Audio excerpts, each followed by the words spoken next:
After disappointment at the Etihad, can Newcastle come back to winning ways at St James's Park versus Qarabag? Find out right here on Toon Tactics TV, folks. Oh, brilliant from Shan.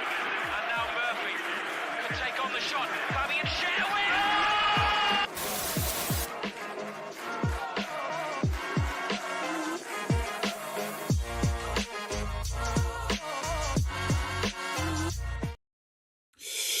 All right, folks. How are you all doing? I hope you guys are having a blessed evening or afternoon or morning or wherever you are listening to. We are blessed to have on this channel people that listen internationally as well. So, wherever you are, whatever you're doing, I hope you guys are blessed and are having a fantastic day.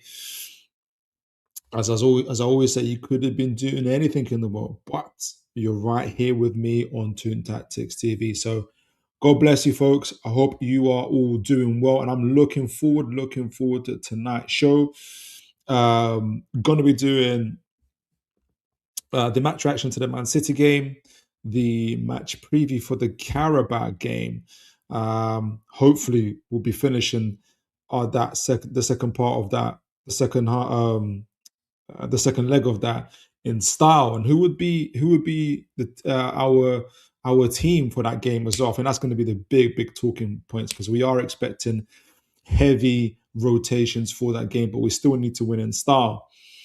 But I'm also going to be doing another secret scouting with you guys for a player that's been linked with us. Now, I'm going to say from the beginning, I really like this player. In fact, I like the last player, Odilon Kasano, as well. And if we're able to get this player, Odilon Kasano, on top of what we've got already, I think we would have a lot of strength and depth in the squad. And strength and depth is what I'm going to be talking about more and more as we're getting closer to the end of the season and head into the transfer window, because I'm sure you, just like me, you guys have been thinking about the season ahead, the summer window ahead, and especially with this potential sales.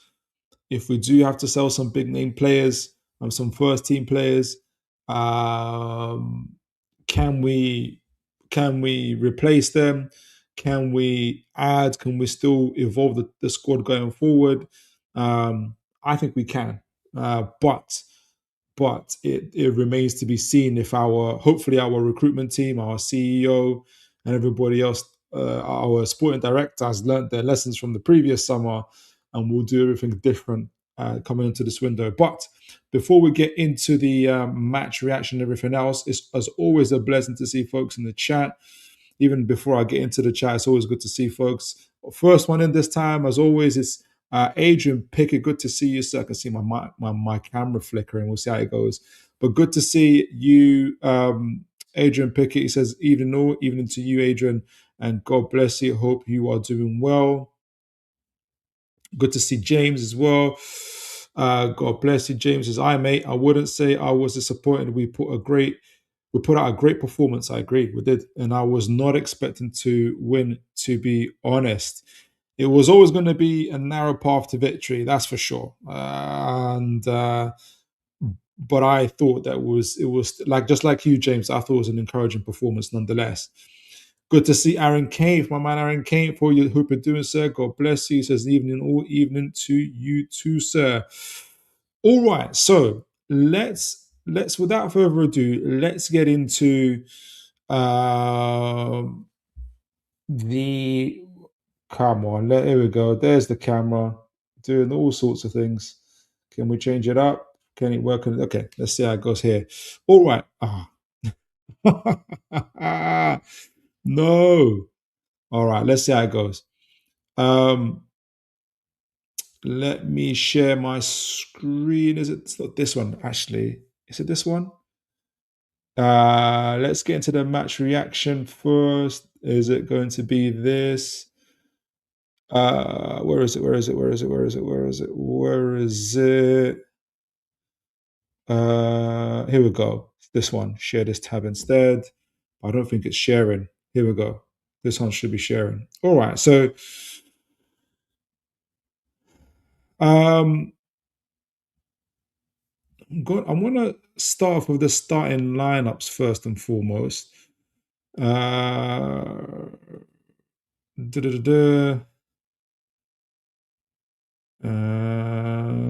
Where is it? That's why I don't like the new layout on Opta Analyst, man. It's always a bit hit and miss. There's Man City's, there's ours. Okay, so there's ours. I don't like this layout. Sorry, guys. I'll come back to it. I'm going to use the stats from Opta Analyst a little bit, but I don't know about you, but I like the layout on SofaScore because I'm a very visual person, so I like the layout on SofaScore. Make sure you guys can see that. Yes, you can. Is my camera going funny again? No, not yet. Hopefully not. No more anyway. All right. So look, let's have a conversation about the starting lineup now. Voltemada, Elanga, and Gordon started. Hold on, have I got the right one here? Yes, I do. So I thought a different game. So yeah, Voltemada, Gordon across the front line. I thought I probably shouldn't be surprised that Barnes on the bench. He probably needed some rotating, and Eddie Howe has to be a bit careful. Um, though, from watching the game, and I have to be reminded really. If I look at the, let's look at it. I was about to say, and let me know what you guys think. Yeah, this is what I thought. But let me remember, if you guys remember, I'm trying to harken back to the game. If you see the heat map here, this is for Voltemada, right? He played 60 minutes, by the way. He has 0 to no touches in the penalty box. And this is what makes me think that even though he's on a 4-3-3 here, he was pretty much, his main duty was in the middle of the pitch. So he was playing that midfielder role rather than, as you can see here, in the striker's role. And it would have been really probably up to Gordon and Elanga. You see Gordon obviously a little bit, obviously more advanced. You see him some heat map in the penalty boxes here. Elanga a bit more, but although as well, but he's obviously coming from the right. So it's really Gordon and perhaps Elanga that were leading the line with Willock in support, Tonali in behind, really. So you can see that we were trying to do more counter-attacking style. We knew that Man City would be chasing the game, and so we wanted to hit them on the break. And there was a couple of occasions where we could have done that. One of them was a ball from Voltemade, actually. It was a decent one to Gordon, who kind of headed it past Diaz. I think it was Diaz. Got a shot off. It was Donnarumma saving. That was one of the chances there, for example. So we had to rotate. It would have been interesting to see how it would have started with Barnes starting the game. And even though when Barnes came on the game, I thought he had a rough start. I think got a yellow card as well, miscontrolled the ball a couple of times. But he did end the game with a really, really good shot from outside the box, and Donnarumma. He's absolutely world class save, and this is what we need. The goal. I haven't seen Pope or Ramsdale pull off a save anywhere near that where you say, "Raw, he saved them the game." Where Donnarumma saved them the game. I don't think that gets talked much about enough, really. So that's why I do think we need a goalkeeping upgrade, and we will talk about that goalkeeper at some point as well. Midfield, Willock, Tonali, and Ramsey. Probably that doesn't surprise me. Obviously, Willock was he played. Well, actually, Willock played for this game. Where was he? He was more on that right side. Well,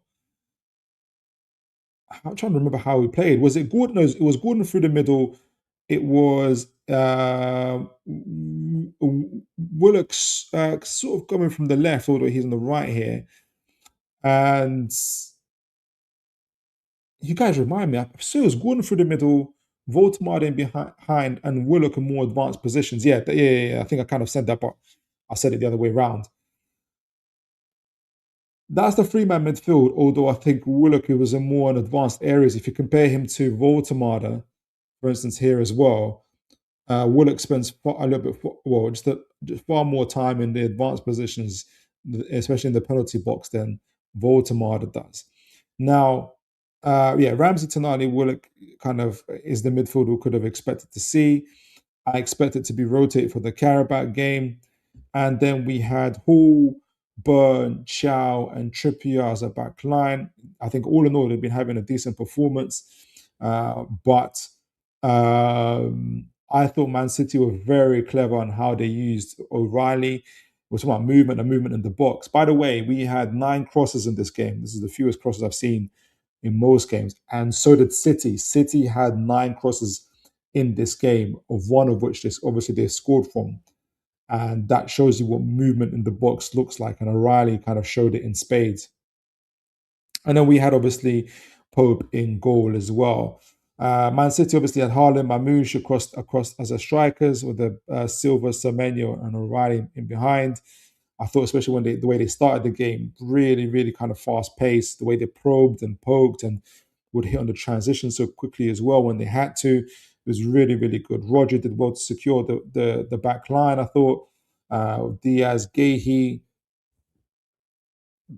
as well there with Nori and Nunes on the left and right, with Donnarumma, who, if it wasn't for O'Reilly, probably was close to a man of the match. Him, Haaland, and O'Reilly, I thought were their men of the matches in this game. Obviously, it was O'Reilly who takes the plaudits for his goals. Now let me hop back to the Opta Analyst because I want to show some passing maps and stuff, maybe a little bit on the stats. But before I do that, I'm going to see if there's anything in the chats in the moment. Here we go. Let me see how you guys are doing, what you guys are saying. What you guys make of the game from your perspectives? Aaron says, oh, you're talking to Aaron there. Start to use this list. Don't show diagram and here. Said it's Google. Ow, my ears. Some of my earphones. James says Google start to use this layout instead of showing diagram, and I hate it. What for Opta Analyst? Yeah, like I don't like this. I like the old one. I really don't like this layout. Aaron says, was a game too far, unfortunately, for us. Thought the game was killed when Pep brought on Kusanov to nullify our pace and transition. And that's another player that we were really looking to get as well. Gordon had joy in the first half, and that was that was the game. Nah, yeah, I agree with that. Kusanov's pace did cancel out Gordon there as well. Aaron says, a lot of the second half, City allowed us possession to try and break them down, but we struggled to break them teams down. Yeah, I think they did that, but I also think, because I've heard City fans talk about it online,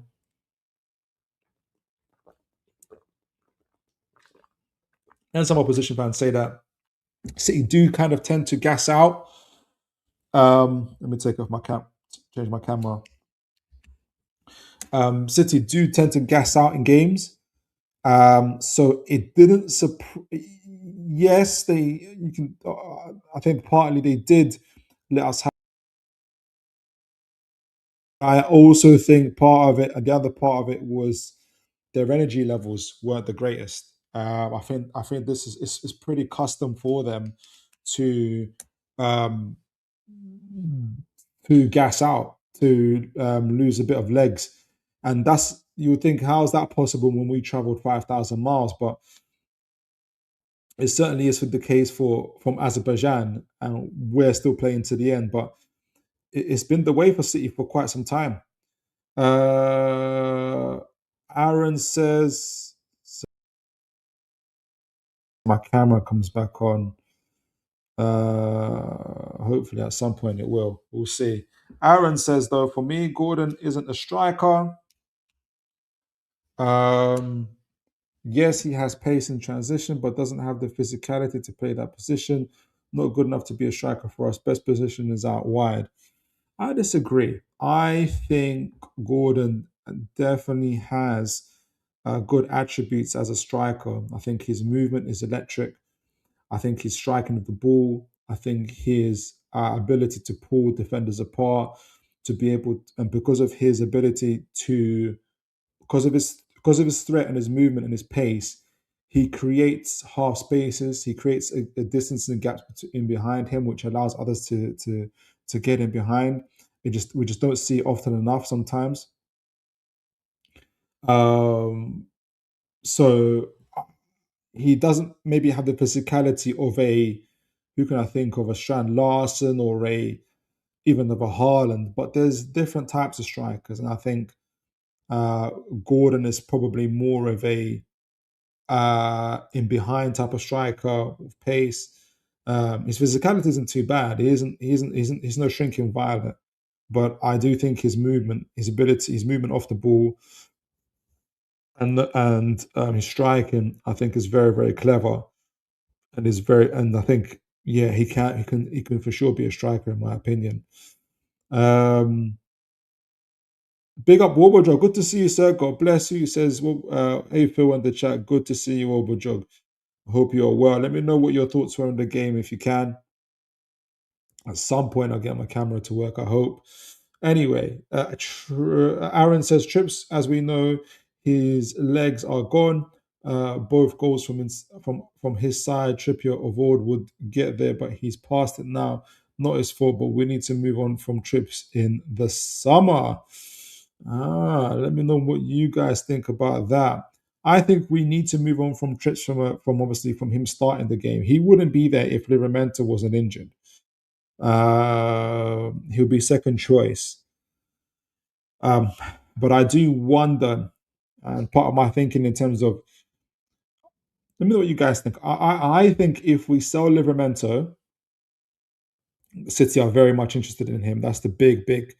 That story has been so consistent that he's if there are any exits, he'll be one of my favorites to go. Unfortunately, but if we were to go in front of a right back, for instance, um, a specialist right back like a Matali or whatnot, I don't think we buy another right back to cover him. I think we probably get an Odilon Kasano type who can play right centre back and right back as well, can play two positions.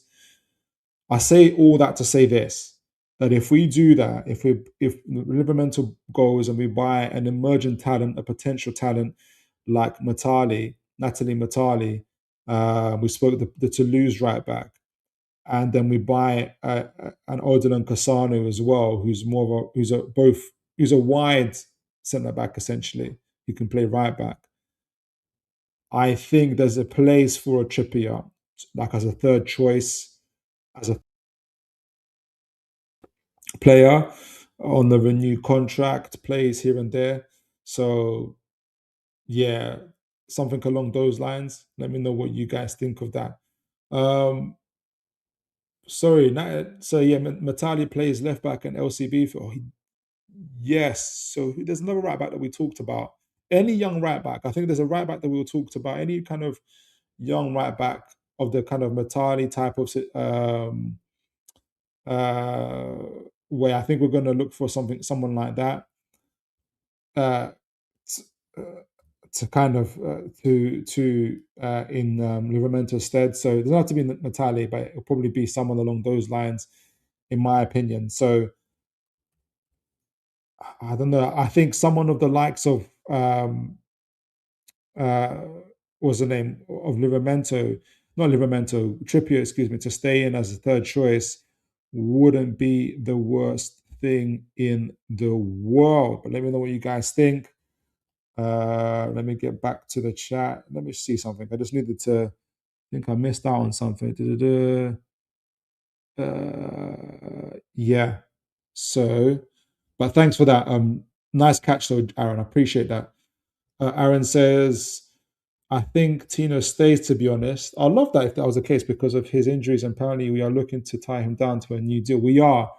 I think maybe it's just, again, I'm speculating here. I think because we've offered him, I think we've offered him a deal and him saying let wait till the summer, which some would say isn't out of the ordinary, but with City waiting, him saying wait till the summer, World Cup, everything else like that, I don't know. I don't know.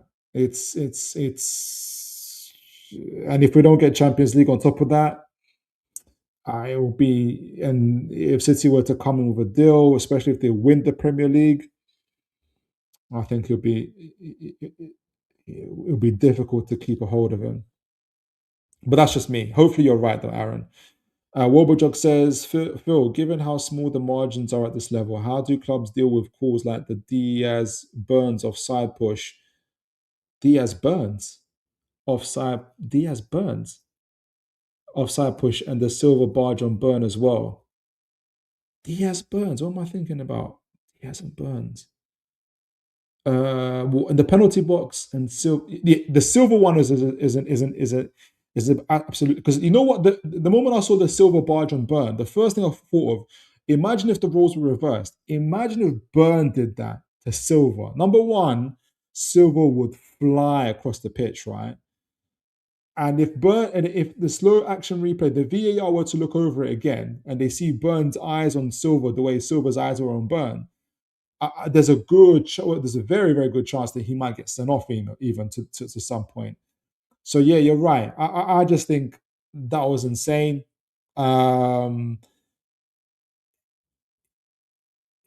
He, I think it warranted a second yellow card because he had no eyes for the ball whatsoever. He just wanted to take out Dan Burn. But it is what it is. But let me know what you think, Wobajog. You're actually saying it here. Wobajog says, I know the general wisdom is they level out for a season, but given the millions at stake, I wouldn't take the answer as a club owner. No, I wouldn't. And I don't think that's good enough to just say it levels out. It should level up. Really, it should level up. Final before I go back to the data to the stats. Aaron says they push on Burn in the penalty box was by Diaz, Phil.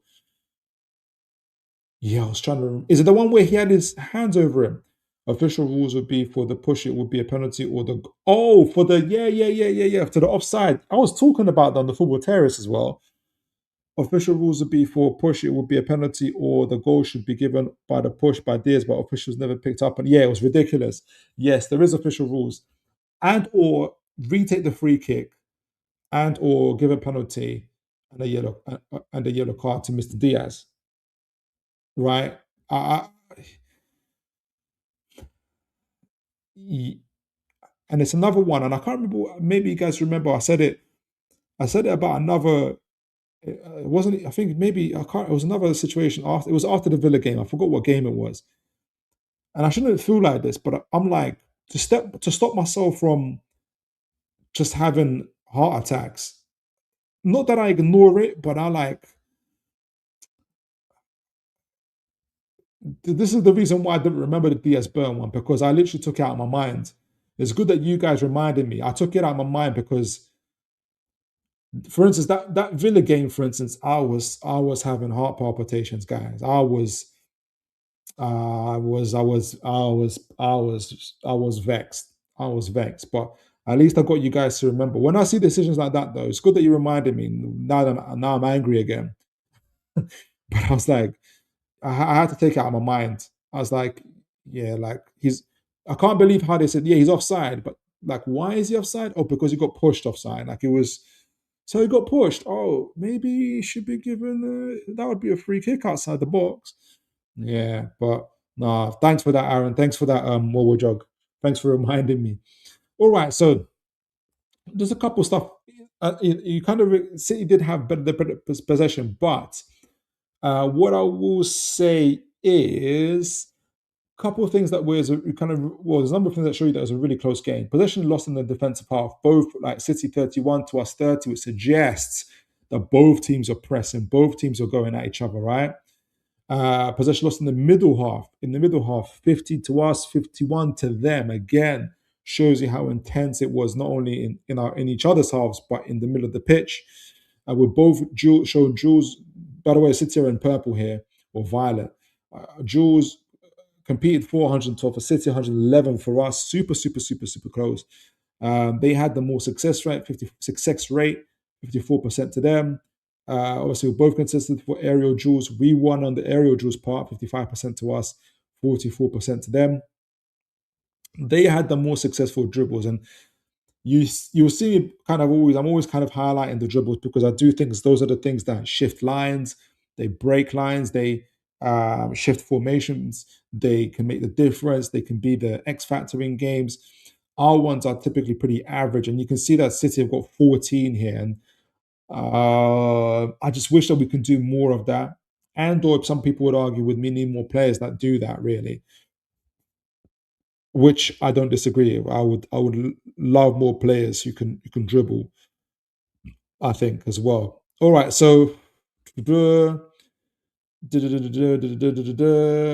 we had, so the proportion of our passes was that were long balls were 15% to their 10%.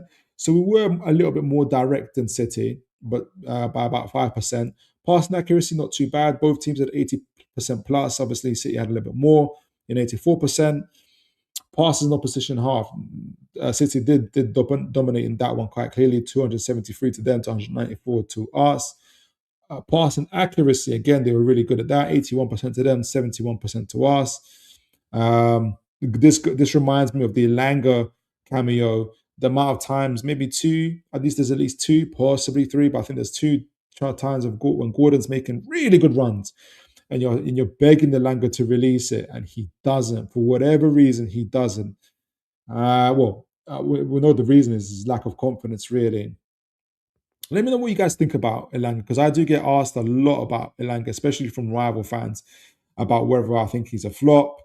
And when people say, "Do I think he's a flop?" and "Do I think Newcastle messed up or wasted their money on him?" and so forth, when they say that, it almost feels like what it sends to me is that they think he's not going to get any better than this. And I disagree with that, because people were saying that about Ramsey.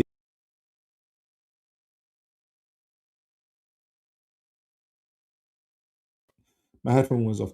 Why I disagree with that, I'm going to repeat that, is people were saying that Ramsey was a flop, and look at him now. So I generally I try to give players 2 years. It doesn't mean withhold criticism, but do you guys think it's a flop? Do you think do you think this is Elanga is not going to get any better than this? Like this is and that essentially, because if you're not going to get better than this, we need to buy a new right wing forward.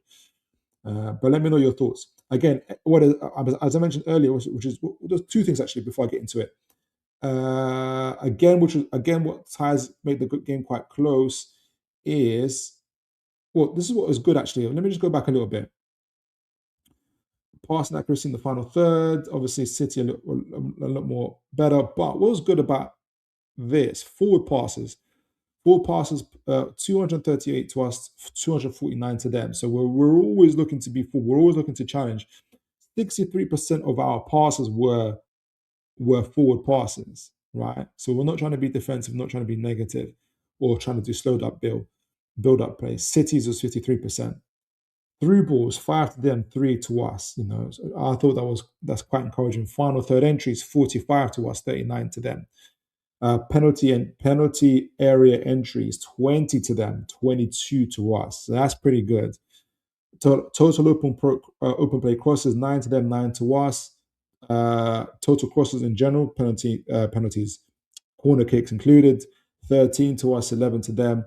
Crossing accuracy, 54% to City, 30% to us.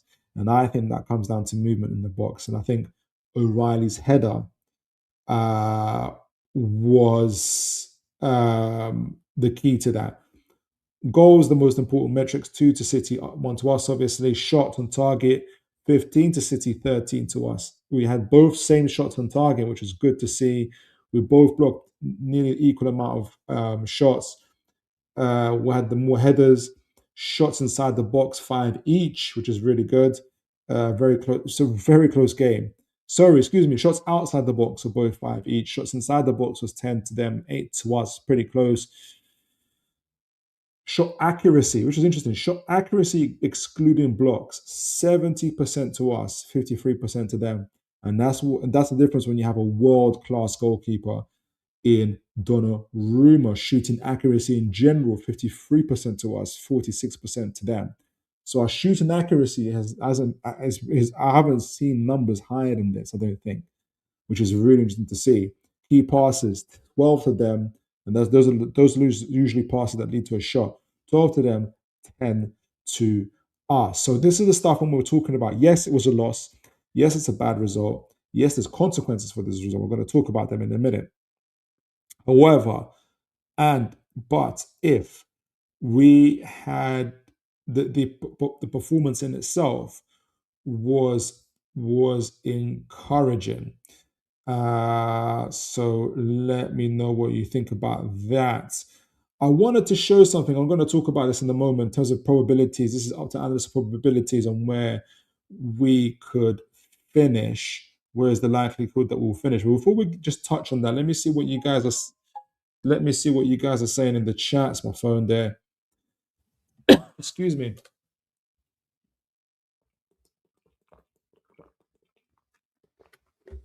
Right. So Wobajog says, putting my Arsenal bias aside, the Mawani goal that was called off as a foul on Gabriel, in my opinion, it's soft and could have stood. I think it should have stood. I think it should have stood. In Spurs' case, if they get relegated, that's hundreds of millions of stake. Yes, I think that should have stood. And some might say it's a contradiction to say that Mwani's. Why should I say that Mwani should have stood, but Burns is a foul? I think Burns is so much more blatant, so much more forceful, but also it led to the offside. It led to the offside call, right? so, so I think that's the difference for me. But credit to you though. Credit to you, Obajo, for putting aside your Arsenal bias. And let me know how you feel about the title race at the moment after that win. James says, would you be happy if the club would put money into the training and refereeing of the into the it means that we get better quality refs made more for them. It won't hurt the new version of the PS. It won't hurt the new version of the PSR. If the club did it, I think if the club did it and then Newcastle started getting favourable, sorry, that was James. If and the club started getting favourable decisions, though people would say it's because Newcastle paid for the referees training. But I see what you're saying. If all the clubs put money into it, I think they get trained, and I think the VAR is there. I think it's hard being a referee. It is a difficult job being a referee. I think VAR has made a huge difference. We've seen that, especially from the Villa game. I think the main training has to be in the consistency, and I think this way it comes down to humans, isn't it? Like how people perceive certain things. I would have read some stats here today, for instance, that are just stats. They have no feelings. They're meant to be objective, but how we would interpret it is going to be different. Like I'm saying, for instance, oh, it's a close game. Look at this metric. Look at that metric. And there'll be people here watching it saying, what's he talking about? Like, we got, City totally dominated us. Like, can't he see this? Can't, like, was he not using his? I get that a lot. Like, what's all this GA? We've got eyes type of thing. So I think there's that space for human side of it. And that probably goes back to what maybe was it Wilbur that said earlier about even out. I don't think that's good, but I say this to say that if there is training, put it this way, if there is training, it has to be training for consistency. They have to somehow agree on how they're going to be consistent, really, and how they're going to hold each other accountable. But to be fair, the referee for the Aston Villa game, the FA Cup game, was suspended on the back of that performance as well. Right. So Aaron says, I think Elanga is only suited to certain games when there's space in front of him. I said this when we signed him. He's not the answer when teams sit behind the ball. But I think even in transitions, like when we caught Villa, not Villa, City on the transition. I don't know if you guys remember, Gordon made a really good run through the center, through the middle, and but that was on the transition, and all Elanga had to do was release the ball through the center, and he just didn't do it. So his confidence is just not is down really, and he has the ingredients to be good on the low block. He's both footed. He is quick. He doesn't he can take a man and he can beat a man, but his confidence is just shot at the moment. Adrian says, I'd be worried if Solanke was our first choice on the right next season. Okay, so you're pretty much like he needs to um we need to move on from him. Fair play to Adrian. And finally, okay, Aaron says, I think VAR makes no difference really. It does though. It does make a difference. People need educating on the rules before. Well, in terms of the rules, yeah. If before anything, refs struggling to make decisions in the FA Cup without technology has made the officiating lazy. Yeah, I don't disagree with that. Absolutely, absolutely, absolutely. Adrian says automate the officiating as much as possible. Have a swarm of drones on the job. We might not like that either as well. But all right, before we get into the Qarabag game, because I'm not gonna, yeah, yeah, before we get to the Qarabag game, here's so where Newcastle are at currently. So let me just before we get into the predictions, let me just see this. Right, so make sure you guys can see this. Yes, you can. Okay, so we're currently 11th place. Let me zoom in actually. Newcastle United, we're currently 11th place, 27 games played. Remind me, guys, do we have 12 games left or 11? I know that we play 38 games, but is it 27 to say we still got to play the 27th game, which means we have 20, which means we have 12 games, or do we have 11 games left? That's what I want to know. Do we have 11 games left or do we have 12 games left? Anyhow, Newcastle are 11th placed. We have 36 points. We've scored 38 goals, conceded 39, minus one goal difference. We've won 10 games, we've lost 11, we've drawn 6. That's proper mid table stats right there. Our form, though, geez Louise. In the last 5, we lost 3, won 1. Obviously, lost to Villa 2-0, lost to Liverpool 4-1, lost to Brentford at home 3-2 before beating Tottenham. Thank God for Tottenham. And then obviously losing to City 2-1. Now, let me hop on back into here. Where do you guys think we finished this season? Opta Analyst has us here. So essentially, we are on to finish 4th. So we've got 0 to no chance finishing third or above. Let's get that out of the way. We are to be finished 4th, and that's probably going to be even lower today after Man United's game. After Man United won, I think they pull it at 13 points ahead of us now, something like that. We have 0.32% chance of finishing 4th. If to finish 5th, we have 1.59% chance of finishing 5th. In fact, let me just double check this. Currently, 5th is, share this tab instead, take this off. Chelsea on 45 points, and they drew their last 2 games, and Liverpool on 45 points. So they're both, 9 points ahead of us. Hence why it's 0.32% chance. Although it's 0.1 point something percent chance, right? So it's 1.5% to finish 5th, 1.59% chance. To finish 6th, 4.77% chance. That's we're heading into Europa League places now. I understand that if Villa could win Europa and finish 5th or 6th, whatever they are, finish in the top 5, for instance, that extends to us. But let's keep it simple for now. And we also have to rely on Palace not winning the Europa, I think. Jeez.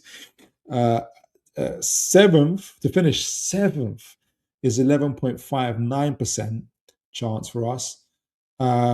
Eighth is 15.46% chance for us. And 10th, 14% chance for us to 8% chance for us. 11th, 11.69% chance. So the most likely position, according to often analysts, is for Newcastle to finish eighth, which is 50% chance. Now, if we go back to the table of what all that means essentially is, well, we according to analysts, we have the minimalist of chance of finishing fifth, a little bit even less to finish sixth. Our most likely finish, according to analysts, is eighth. We're Bournemouth far out with 38 points, and they're 2 points ahead of us, and or maybe seventh, with Brentford on 40 points, 4 points ahead of us. And we are just about ahead of Sunderland by a goal difference. So where do you guys think we'll finish? How do you think this season is going to wrap up in the Premier League? Do let me know. Do let me know. I'll be keen to hear your words. I think I talked about it with Mitch, I do, and D from 90s Mags. It is obviously looking increasingly likely that, excuse me, guys. It is looking increasingly likely that we, the most likeliest in terms of best position the best position that we could hope for is seventh. So Europa League place. Not even Europa, actually, Conference League place. And what does it look like for the rest of the season? We've got obviously the FA Cup fifth round against City, and we've got hopefully we get past Qarabag, which we're going to lead to now. And yeah, how do you guys think this season will end? I think what's amazing is what's important anyway. It'd be really, really important, and it could be almost like I don't know what the word for it is. I think though, if we beat City in the FA Cup fifth round at St James's Park, there's a really, really good opportunity for us to get, into the semi-final final. I say that, and then we have Anfield in the quarterfinals, Anfield away, something like that. And I think that could have a ripple effect on how we perform in the Champions League, because in the quarterfinal, we would face either Barcelona or Chelsea. And I think all of that could add to how we finish the season in itself. But seventh is the best we can hope for.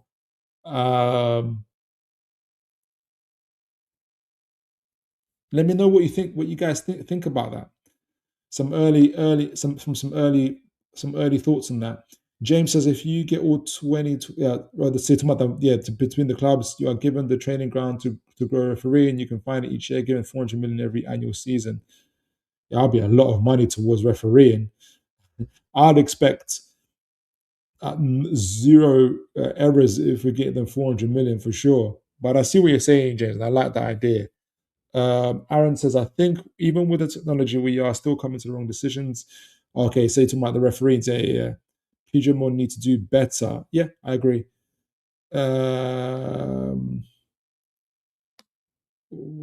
Orbojog also talks about the VAR main challenge in this country is the culture itself. People want higher thresholds of physicality versus Champions League, for example. Until Champions League standard is accepted, this will remain resolved. Yeah, I don't know if I want Champions League standard as well. That's to be honest. Aaron says, if I'm honest, I would have us finishing ninth. I struggle to see us winning many games due to inconsistent we are. On top of the Bruno injury and the injuries we have. It's a big ask. Thanks for listening that in ninth. There's a high probability we finish ninth. Aaron says best we can hope for is catching Brentford. Wobojog says the problem with the higher physicality threshold is as many gray areas for the officials. My judgment calls on. Yeah. Exactly. It is a bit more difficult. It's a bit more nuanced as well. James says it's going to be challenging, but our best option at the moment is winning a cup. It's going to be a challenge when we've got Man City. Yes, like for the fifth time this season. Aaron says, "Don't worry about what we joke about the typos. It's because you're so giddy with excitement that you're 5 points clear of City. I know you can't. That's why you can't. You can't type properly." Okay, Aaron says, "Honestly, I'd rather have no form of European football than Conference League for travel abroad. Plus, financially doesn't really benefit the club." I disagree with that, Aaron. I think it's always important to be in Europe in cup competitions. I'm always prefer to be in Champions League. I think any Europe would be good. And I think the Conference League gives us a huge, with the amount of money we're going to spend, I think we're going to spend a lot of money this transfer window. I think we have such a huge opportunity to win another trophy. And if we do that, regardless of, well, you want us always do well in the league, but we're carrying you guarantee us to finish Europe to go to Europa League next season anyway. But I think I'll take the travel. It's all part of actually even with that. It's important to keep the squad and the team used to playing 3 games a week and growing and evolving like that. On and off Europe, one season not Europe. I don't think it's healthy. I think it's interesting that Tottenham finished fourth in the Champions League. I know they're doing dramatic. I know maybe it's not even the best example, Tottenham, to be honest. Uh, but no, they're not a good example. I'll take that back. But for us, because we're not Tottenham, I think it's good. Um, uh, it would affect league form if we don't if we do what Tottenham did. And remember, the reason why Tottenham got so many injuries, 13, 14 injuries, 2 years running, reminds you of something. They don't have James Bunt. And they didn't do anything. They didn't address the issue from the first season as quickly as we did. Thank God Eddie Howe listened to James Bunt, despite what Mr. Mitchell was doing. Because if he hadn't listened to James Bunt, we would be doing what we'll be having the season that Tottenham are having. Plus, I think we have a more robust squad than Tottenham, and I think we're going to build on that this season as well. James says Champions League against the highest performing money maker for clubs. Second most profitable competition, Europa League is the Europa Conference is the third highest. It is. I just think it's still important to keep that momentum in playing in Europe, and no matter what form it is at the moment. Jokes says on the game itself, I took positive for the title race. City struggle versus Newcastle at home without Bruno. More away games remaining for them than us. I think I see a light at the end of the tunnel. Oh, good. Jokes says, and we are better than them in away games. Food for thought. Absolutely. All right, so let's get on to Qarabag. I just wanted to have a quick look at Qarabag in terms of how they've been performing in their own league before I'm going to go to the tactics board pretty quickly on it because we know the team. Well, we know them better anyway than we did before. Hold on. Can you guys see this? Yes, you can. All right, so we played them. When did we play them? We played Qarabag this time. No, on Wednesday last week, so the 18th of February. And they had their game postponed. They had their game postponed.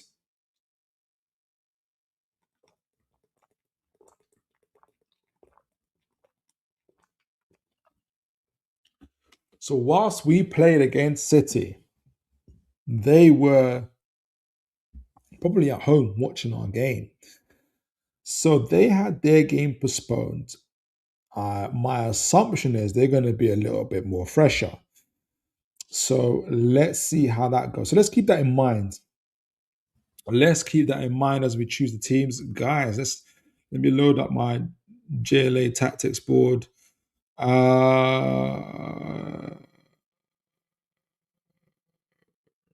Here we go. Send in your teams. Send in your predicted teams. There's a lot of confusion at the moment. Let me just say this from the beginning. Hold on, can you guys see that? Yes, you can. Is Botman fit or is he not fit? Is Wissa fit or are they not fit? Both are seen in the training ground. In fact, let me see. There was an update from Keith Downey. There was an update from Keith Downey. Let me just see this quickly, because I think this makes a difference as to who's playing. I think then somebody said not Park Ji Sung, but Su Young could play, but Su Young isn't registered to Champions League. So he won't be eligible to play. Let me see what Keith Downey might have said. Let me see. Can you guys see this? Yeah, you can. So let me. Keith Downey gave an update. So Keith Downey, Jon Wissa and Sven Bot both taking part in training this afternoon and are likely to be involved. Botman has missed the last 3 games with a back issue, while Wissa has missed 4 with a dead leg. Let me back up. So very good. Botman and Wissa are fit. I expect them to be playing, especially with Chow suspended. This is unfortunate. Miley saw a specialist earlier this week to get more information on a quad injury he's been managing.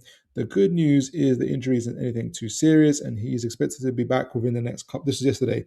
A couple of weeks. Initially, it was felt he would only miss a game or 2. The teenager suffered a dead leg against PSG.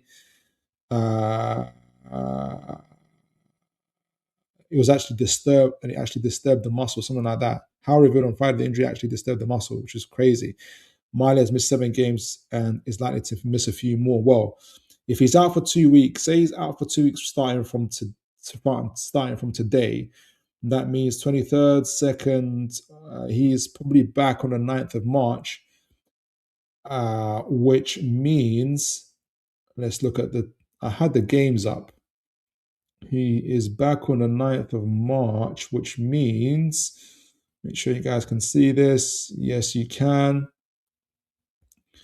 So if he's back on the 9th of March, so 2 weeks from now, obviously he misses Qarabag, he misses Everton, he misses Man United, which is unfortunate, and he misses Man City. Maybe he might be fit for the Man City game. Maybe fit. Otherwise, he'll be back for Chelsea on the 14th. Who's going to be rotating with with Trippier? That's the question. So that's interesting. That is interesting. But Sven Botman and Wissa are back. They are back. All right, good. So let me know what you guys think about that. Aaron, thank you for sending your team news. Excuse me, team news. Your team. Team I want to see against Qarabag. Ramsdale. Yeah. Shaha, Pivas, Botman, Alex Murphy, Ramsey, Alabi, Willock, Sungso, Neve, and Delango. Wow, that's a heavily rotated squad. Boy, I hope that's the team that. Do you expect? What would your score prediction be for that team, Aaron? Let me know. I wouldn't mind seeing more of Sean Neve. I would not mind seeing more of him for sure. All right, so let's set. And thank you, Aaron, for sending in your team news. Guys, do send in your team news and your predicted scores as well. Oh, I'm not sharing it. Yeah, Su Young isn't eligible. Yeah, he's not. So you might have to take that one off, Aaron. Okay, so So Qarabag, who've had a break. They've had a week break. Let me find them on. Well, no, Newcastle first because we're a home team. I'm so used to doing the away. I'm so used to being the away team. Um, oh no, you can't find it. Brilliant. That I just automatically put Newcastle the away team. Okay, so that's Newcastle. Let's get Qarabag on there. I usually don't know who I want to pick until I visually see it in front of me. Who am I looking at? I'm looking at Qarabag. Uh, that's not them. I think they're meant to be Qarabag too.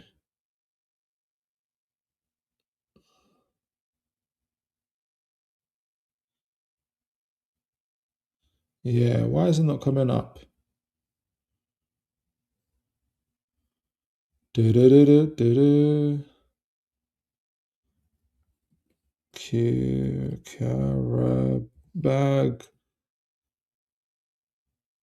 Is it them? Ade, KD. I don't think it's them. Hold on, let me double check this team. Doesn't know the team. I don't recognize these names. Let me find Ade. I don't recognize these names. Let me see.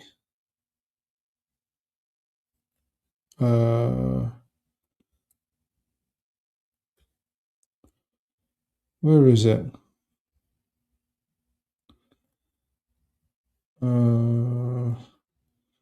Just looking for them on my thingy majig. I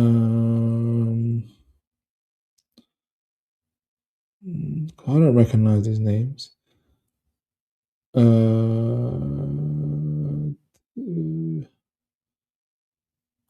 What is this?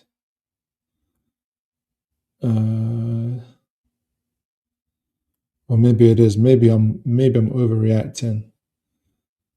So Qarabag have got Duran, Montiel, Zubair, Andrada.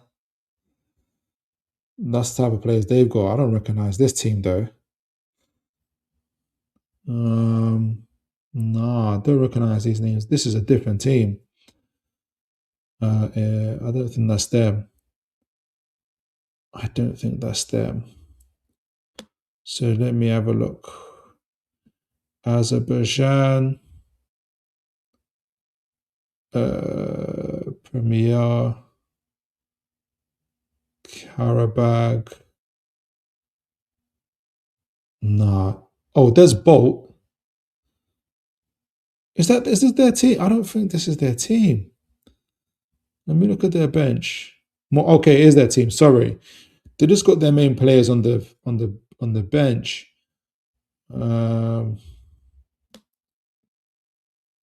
What's this?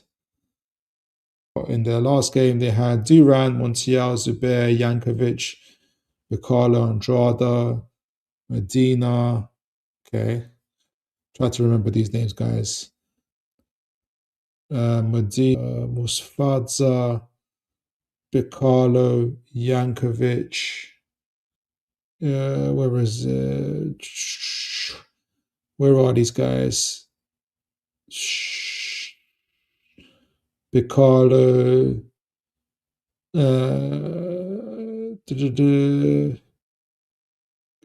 Husano. Can't see the others. This team is way different to what I had. They had some decent players, to be fair to them. So Duran. Okay, some of them are already there. Where does Silva's a right back? Silva is a right back who plays here. And Yankovic with him. Kafar is a left back. Yankovic is there. I don't know if we've got a Kafar here. Rosanov. No, we don't. Bolt doesn't play centre back though.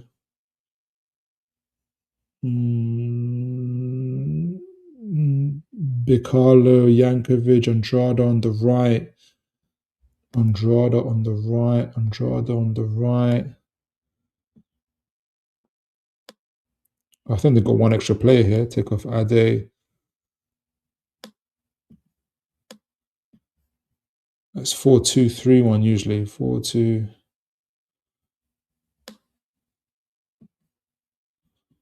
How do they line up? So 4-2. Yeah, so 4-2. Montiel. Him like that. Okay, so what about Barimov? What is Barimov, Bicalo, all those guys? Bicalo's there on the right centre midfield. I can't find Zubair, which is annoying. Duran, Bicalo. So Bicalo is okay. What is Bicalo is where? Bicalo is he's in the double pivot with Yankovic. Andrada, Montiel are ahead of him.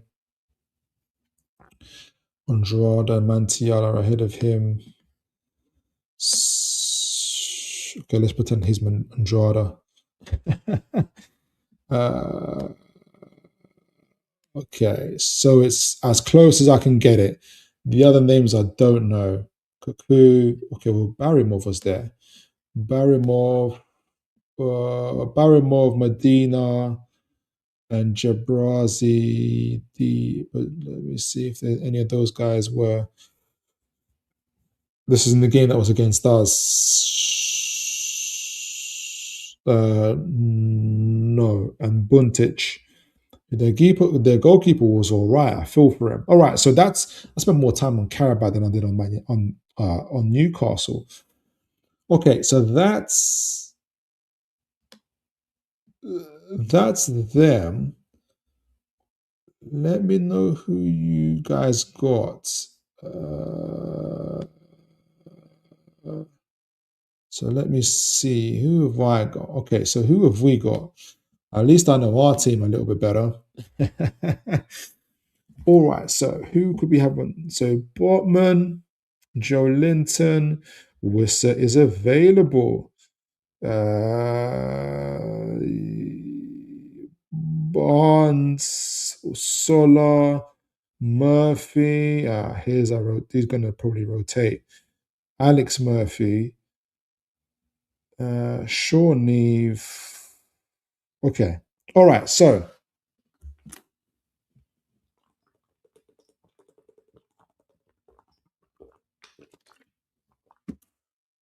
without looking at it too deeply, I'm going to guess that Eddie Howe makes between 4 to 6 changes.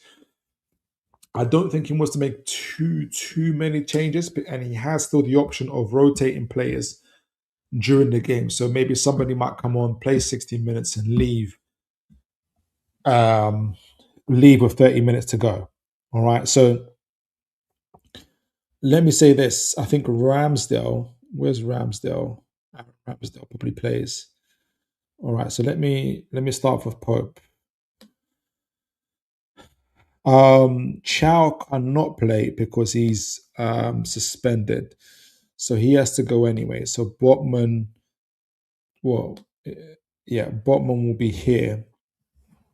Now, I think the key for me here is anybody who's already done 3 games in a row and with not Chelsea, Everton to play and Man United to play.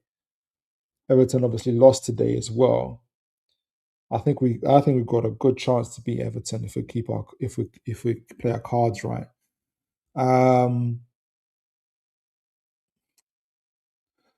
So Burn probably has to stay. Hall has played 1 game. No, he's played He played against City, but did Hall play against? I don't think Hall played against. Did he play against Qarabag? Oh, he did play the Qarabag, and so he played against City, he played against Qarabag, but he had a game off against someone. I think it was against Villa. No, he played against Villa too. So Paul played against Villa. He played against. Did he play against Qarabag as well? He must have. He played against Qarabag, so he needs rotating as well. If I'm Eddie Howe, I think Hall needs rotating as well. Now, the obvious answer is Alex Murphy. Now, you guys know how I feel about Alex Murphy. I'm not convinced. I'm not convinced of Alex Murphy. The other one is Trips. Trippier has also played, I think, 3 games in a row. And I think he's going to get rotated out. And obviously, Livramento's injured, Kraft is injured, and and Miley's injured. The typical guys have been covering at right back. The other alternative is Jacob Murphy. Is Jacob Murphy at right back? So I'm just doing this as we go along. We'll decide at the end if it makes sense. But I hope. Let me see if my logic is logicking, guys. Let me see. Let me know if my if what I'm saying is making sense, because we've also got to make a team that is competitive. We can't be taking liberties here, in my opinion. I don't think we're going to have to look too much at. I don't think we should look too much at what position we're in. Okay, so this is going to be the interesting part. I think Tonali gets rotated out. He's also played 3 games in a row. I think Ramsey probably stays. The other situation is Joe Linton plays. I think Joe Linton plays. I think Joe Linton plays. Does Willock play? How many games has Willock played? He's clocking up the minutes. He's beginning to clock up the minutes this season, Joe Willock is. I'm happy for him. I am happy for him. Did Joe Willock play against Villa? Let me just double check myself. Like I said, I think Cal's got a bit of a rule. He didn't play against Villa. It was Voltemada. It was Voltemada that played against Villa. And I think he did play against Qarabag, and he did play against City on down that left side. So there's an option there for Howe. I'm going to go to the chats in a moment, to either play Voltemada there or play Willock. Ooh. Who do you think he goes for, guys? Something tells me that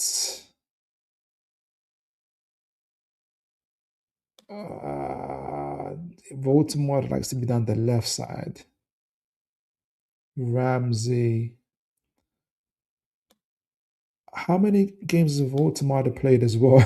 You guys are like, whoa, choose your team, mate. So he played against City, Baltimore. I think he played against Qarabag first leg as well. He did. And he played against Villa where he scored. So that's 3 games for Voltemada.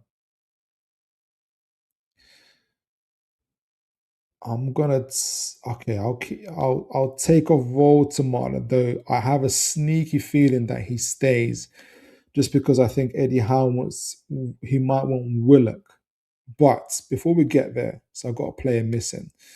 I think Gordon has to get rotated as well. So that leaves us with two. So then we have Wissa. Where is Wissa? Wissa and Usola. So Barnes is an interesting one. And you've got Elanga as well. So I think Elanga gets rotated out. He could keep Elanga, to be honest, because Elanga played against Qarabag, he played against City, but he didn't. I played against Villa as well. But he's got Osola, and might as well use Osola, who can play down the right as well. He's used him before down the right. I wonder if because Barnes played 30 minutes against City. He played 30 minutes against City. Where does Sean Neve play? In terms of the youngsters, where does Sean Neve play? Because he only played 2-3 minutes, but it looked like he was playing down the right hand side. Where does he play? Where does Sean Neve play? Let me know, you guys, in the chat. Scouting profile. That's how much I know about him. Sean Neve is level. Okay, so primarily it's centre forward number 9, but versatile enough to play across the attacking 3 or as an attacking midfielder. To me, I was saying to you guys, I know I've only seen him play 3 minutes, but he reminded me of Gordon. Okay, so I haven't used anybody from the academy.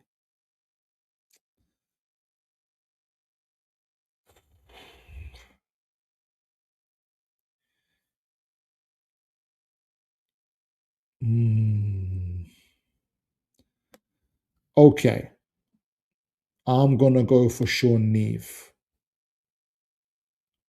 I'll go for Sean Neve. All right, so let me know what you guys' teams are. Let me know what you guys in the chats. I'm going to check you guys' chats in a minute. So I've got from this, let's see if I change my mind on any of this just yet. I've got, geez, I'm a neat freak, man. I'm like trying to line these up side by side properly. All right, geez. I still haven't got it straight. Fine, whatever. So we have Ramsdale in goal, which is pretty fair. Botman and Byrne in the centre back area, with Jacob Murphy at right back and Alex Murphy at left back.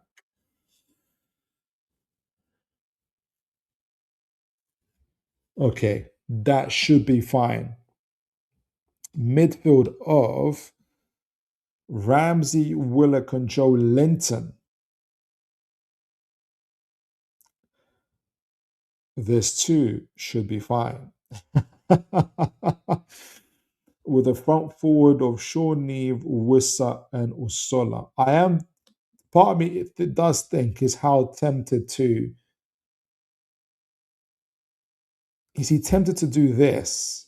Is still keep Barnes and have Sean Neve on the right. He's right-footed, by the way. Is Sean Neve right-footed? He played on the right last time. He is right-footed, isn't he? Sean Neve is number 9. He doesn't say what foot he is. I think he's right-footed. Either way, I got Sean Neve playing. But let me know. I think Barnes. I think Eddie Howe would want a little bit more to have Barnes and Wissa up front rather than Osola and Neve. I think that gives him a little bit more security up front. Let me know what you guys think. Security in terms of going forward and having experienced forwards up front. I'm okay with this team. Let me know what you guys think. Okay, so uh,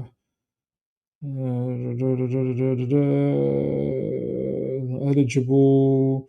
You just have to park Sun Tzu for the moment. Adrian's crazy. So Aaron says, I do want to see Alabi play in West Sandro. Top talent, Mr. Fitcher, and a project to play the young lads with us being the next round. Really, yeah, yeah.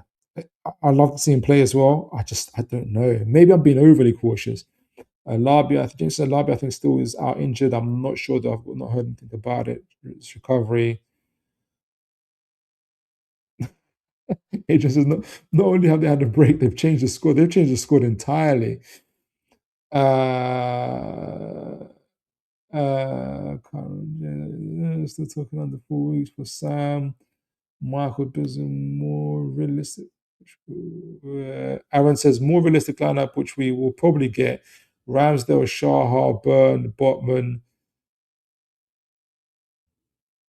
Murphy, Joe Linton, Ramsey, Voltamada, Gordon's, Pasola, and Murphy. I'll be surprised if he plays Gordon. I'll be surprised.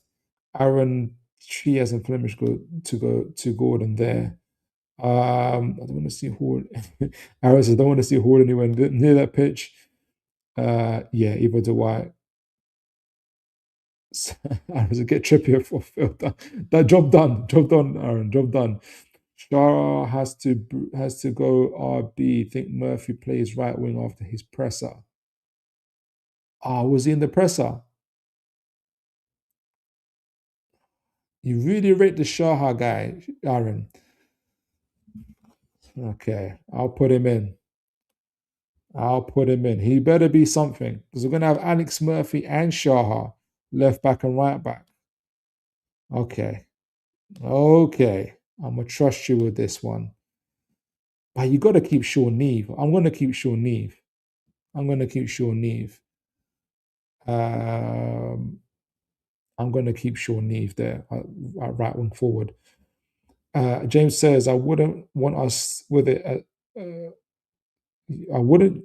Well, I wouldn't use it with us to use this match except that one chance. And okay, you guys talking about something else. Neve is a centre forward, but he can play across the front three. He is silky on the ball. I do. Again, I feel foolish even talking about him at length, but um, I did like what I saw from his very small cameo.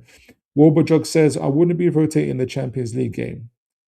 The prize money is no joke and has long lasting effects on clubs with tighter PSR, FFP like Newcastle. This is a classic 2004 to 2015 Wenger Arsenal economics. Yeah, secure the bag first. Everything else is a bonus. I agree. I do agree. Uh, that is why I don't think Shaha plays. I'm going to go back again. I think Jacob Murphy is right back is sufficient. Alex Murphy would have to do, and everybody else.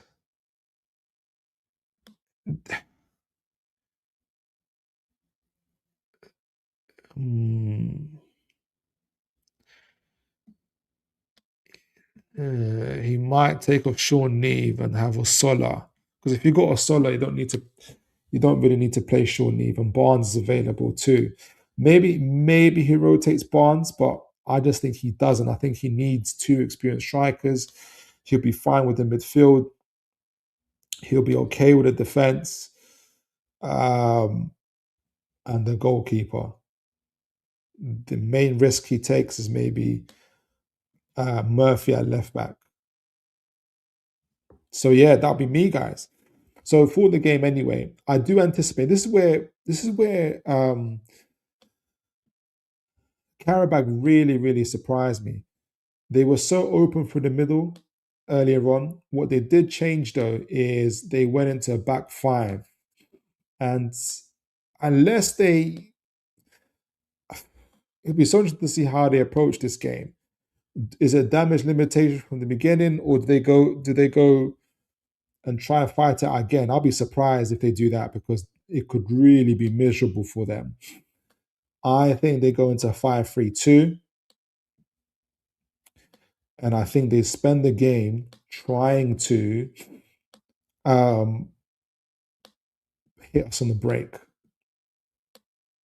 So let's leave it out like this.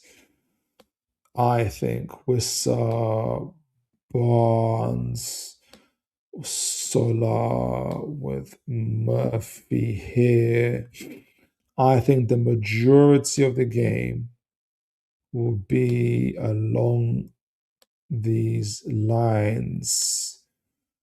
Burn, Botman, Alex Murphy, Duran. It's meant to be Andrada. Something along these lines, I think the game will be. Where's the ball? Here we go.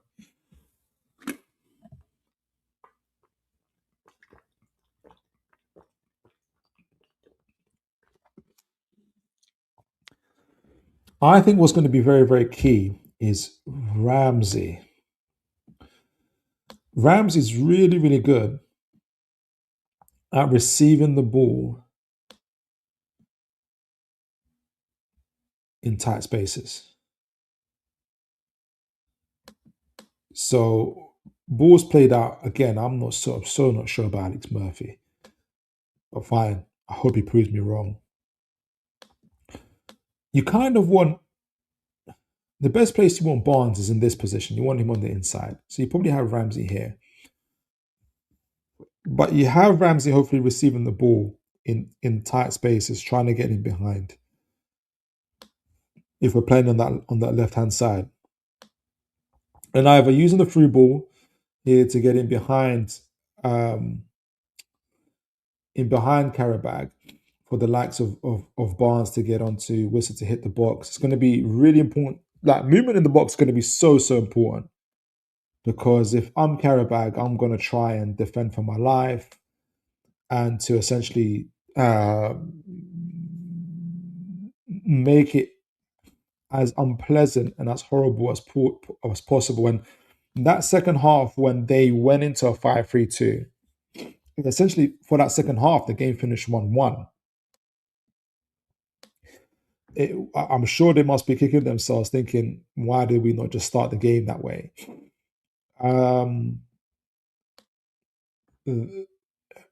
I think that will be the key part for them in doing that. I think Rams is going to be key in terms of starting these moves. The other thing is we could go out wide. Again, I'm going to give what's going to be key here. Now, let me see if my tools work here, because they haven't been working for a while. You're joking me. JLA. Come on, guys. What is going on? This is just, yeah, this ain't good, JLA. This is not you. This isn't good. All right, so it's going to be interesting from Qarabag's point of view. They were really, really good at this in terms of making sure that we didn't overlap them. And even if we did get in behind, I know what's happening.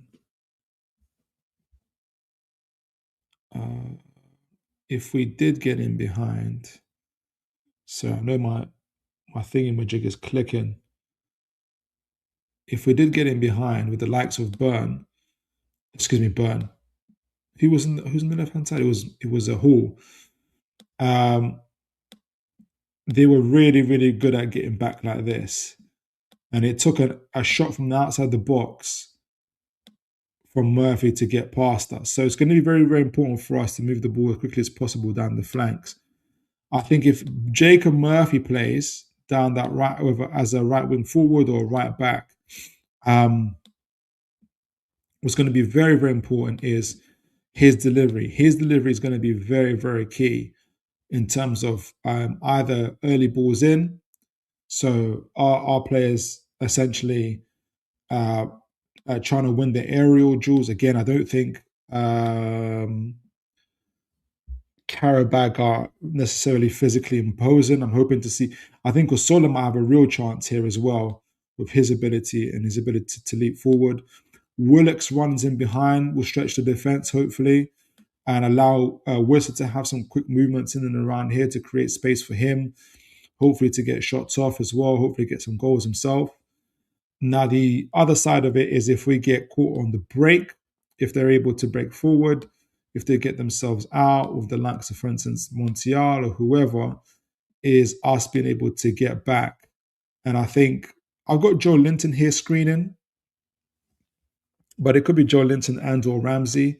It'll be either one of them screening the back two, the back three. Again, Botman and Byrne should be more than enough for Duran or whoever they're playing with. I fancy them in these one-on-one duels, and you leave Joe Linton probably with whoever they break with. That's if they don't necessarily try to boot the ball forwards themselves and kind of just trust the strikers in these one-on-one situations, and or if they do manage to break out and they travel with it, that we've got someone screening them. So I do what I I really expect this game to be a defense versus attack, especially if they go into that 5-3-2. The key for us is always going to be to try and overload, to be quick, to do as many aerial early balls into the air. It doesn't always have to be cutbacks, which will be important actually. Willock running down the side that's here, stretching the defense, getting cut back to Whistle or to Solar, and getting these guys on the ball. Barnes on the outside of the box, getting shots off. We've been doing really well recently, getting shots off from outside the box. Hall as well. We've been scoring goals from set pieces as well, which has been really, really good.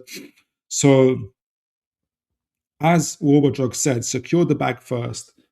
When it hits the 60th minute, then we can make changes, put on the likes of Sean Neve, Shaha, whoever we need from the academy, then maybe even Voltamada, for instance, and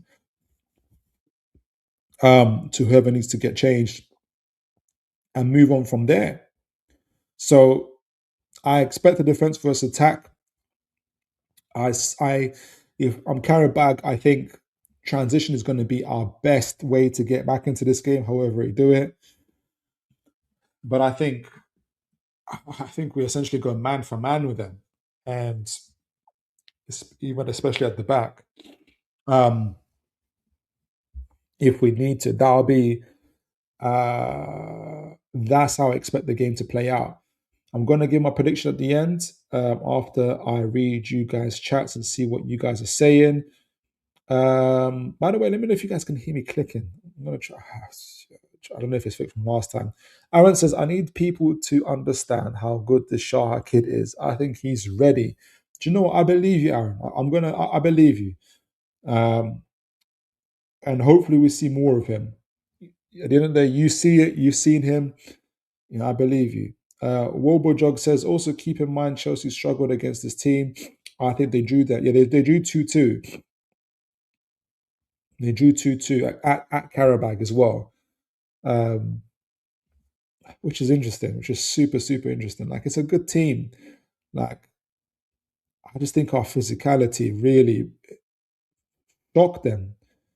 Leon, good to see you. God bless you. Big up Toon. Big up yourself, Leon. James says, sorry. I missed that. What did he say? Oh, come on.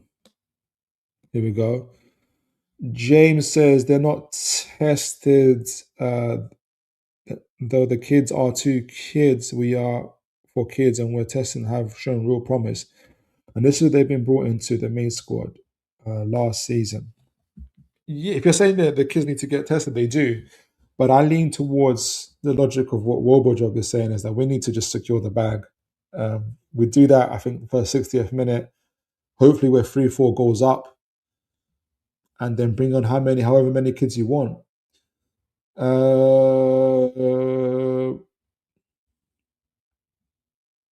Wobojog says, people forget MLS and Wanyeri took a couple of games to really show their talent. They didn't hit the ground running day one. Your academy kids ought to be phased in through the FA or League Cup games first, in my opinion. Yes, and that's once we, because those are big, we don't take huge risks on them either. The last one was Miley, to be honest, but Miley is just so head and shoulders above. You know, um, our academy needs a lot of growing. Our academy needs a lot of growing, honestly. But guys, send in your score predictions. I'm going to give mine. I'm going to give my score prediction. I think we'll keep us. No, you know what? We keep. I'm going to say we'll keep a clean sheet. I think we'll do a professional performance and we'll keep a clean sheet. I'm gonna go for a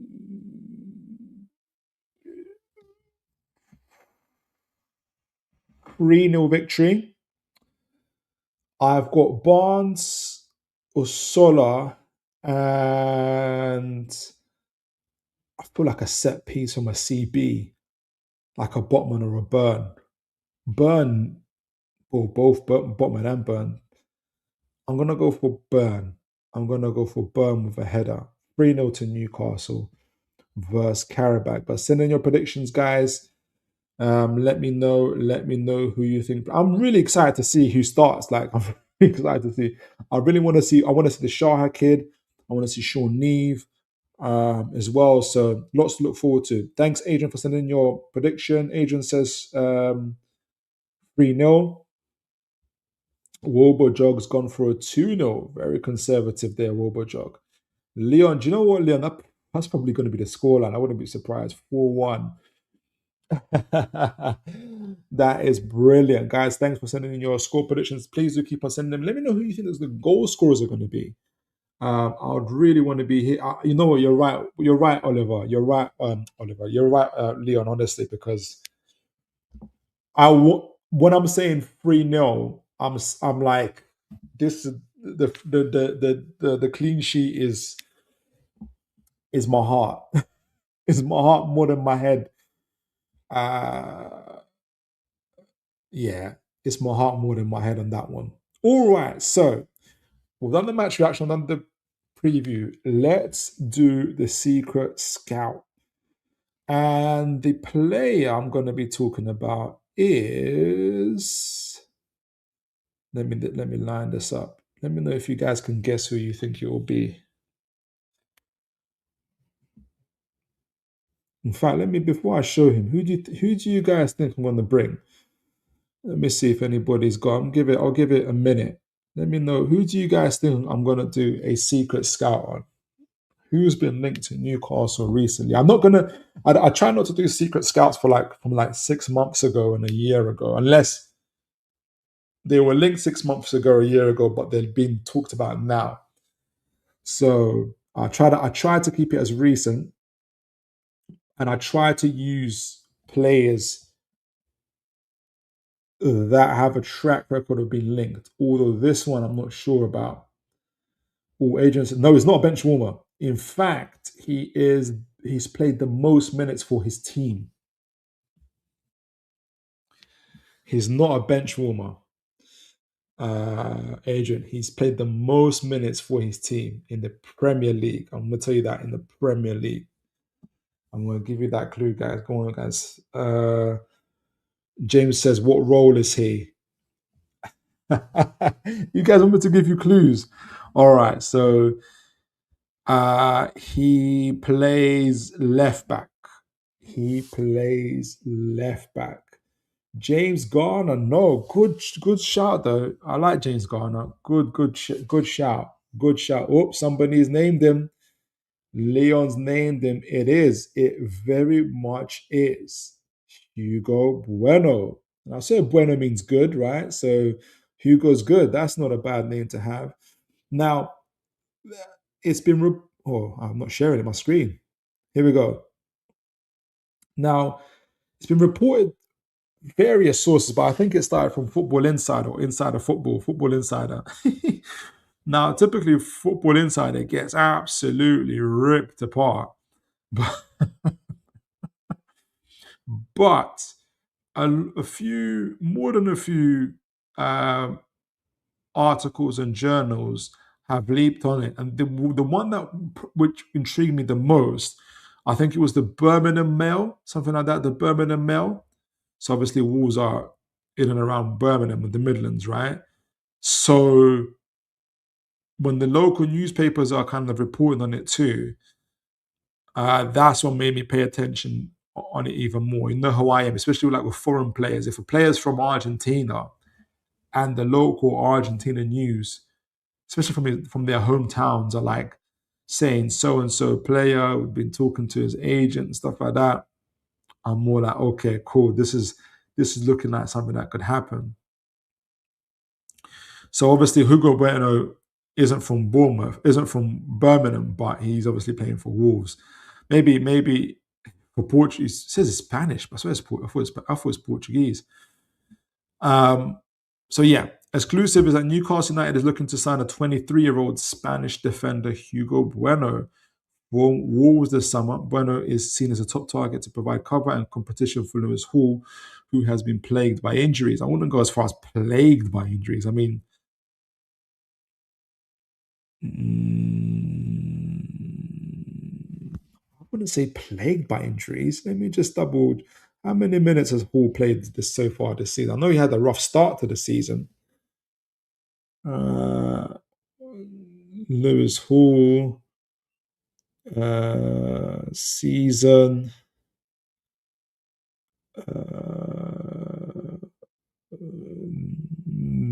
That's minutes in the Premier League. Oh no, the Champions League. Excuse me.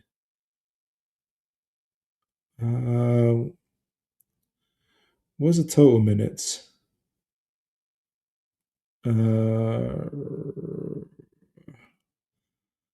You're thinking, geez, you're kind of proper diverting. How many minutes has Lewis Hall played? Come on, where are you?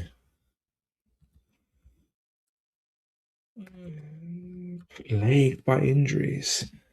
Let me just double check on here. Has he been plagued by? Well, he's had a rough start. I'm not gonna deny that. But he's played 1,300 minutes this season. In fact, yeah, he's played 1,300 minutes this season.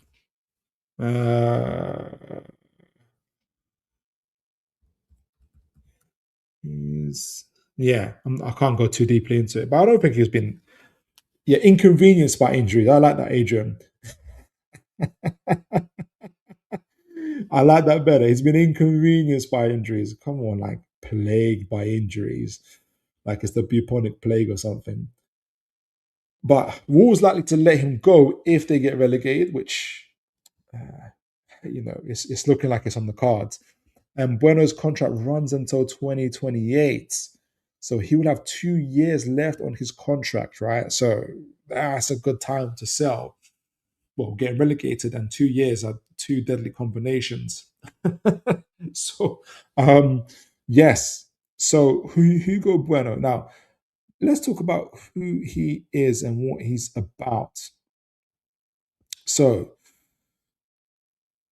let me know if you guys know what this is a reference to. My thumbnail, by the way. If you guys can guess, because I try to. If you recognize the suit, if you recognize the quote, let me know. Let me know if you know what this thumbnail is in reference to, or where it's got its inspiration from. Right. So Hugo Bueno. I need another drink of water. I nearly finished my water.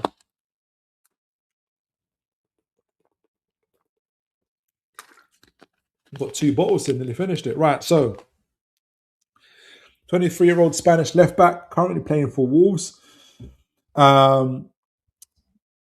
He's been there since, well, he's been there since he was about 17, 18 years old, actually. We're going to talk about that.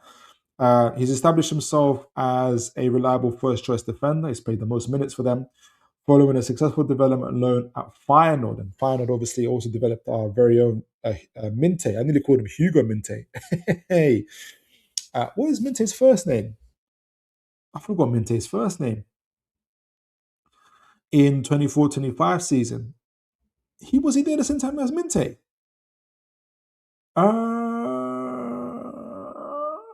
Was he there the same time as Minte? Or was Minte 23-24 season? Where he gained Champions League experience. Bueno, yeah, it must have been the year after. Bueno has become a key target for clubs like Newcastle United, looking for specialist left back cover. Well, I think he's at the level of competition in my view. So he's this year alone, he's had 25 Premier League appearances, 2 League Cup appearances, over 1,700 minutes played. So 400 more minutes than Mr. Lewis Hall, if he wasn't so inconvenienced by injuries. Hey, he scored 1 goal so far, that cracker against Arsenal. I'm sure Wobojog will remember it if he's still here. And obviously got himself 1 assist. He's got pass completion rate of 84%. Now, there's something else that's interesting about his stats we're going to go a little bit deeper into. Let me just get this. Yankuba, that's it, Adrian. Thank you. How did I forget his name? I had Yankuba. Pass completion of 84%, successful tackles 23, yellow card. I still don't understand how Fulham gets 23 tackles. I don't get that. It's going to be more than that. But anyway, right. So this is the accumulation of the scouting reports in and around him. His best role is advanced wing back or pressing wing back, which is what I think Eddie Howe's looking for. We looked at Odilon Cassano.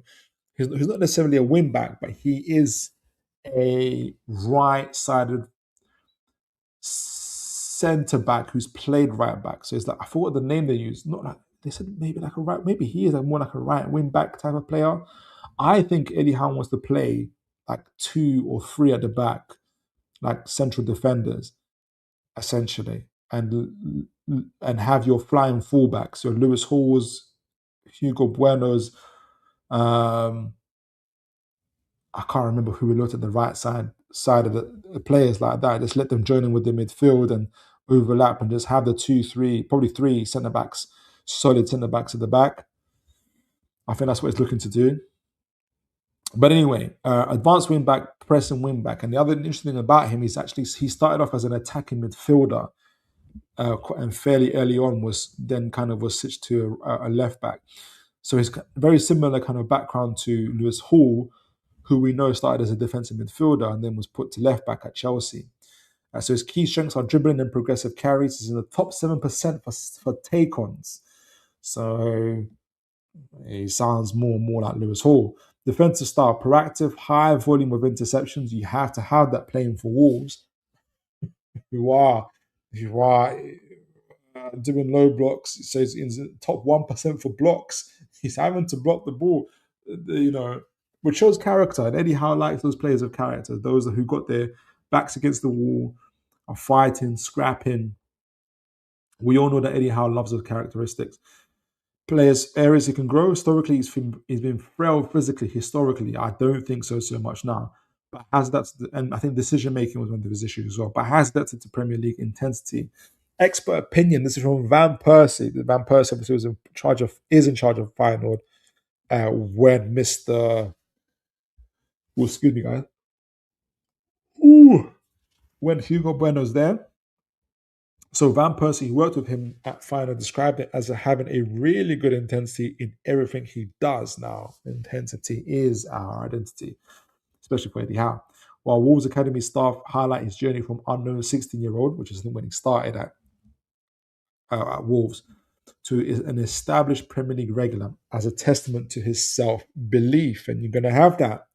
I think Eddie Howe really, really likes the type of players that have their own inner kind of motivation, their own inner self-belief, and that's what comes out, rather than players that maybe are a bit more reliant on external belief from outside. I think like your Gordons, your Relangas, I think are players like that.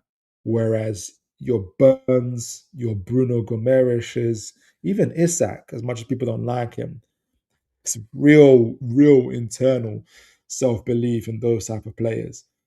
Been described as a modern high-intensity left back who combines his technical flair for an attacking midfielder, which he used to play as, with the physical work rate of a defensive specialist.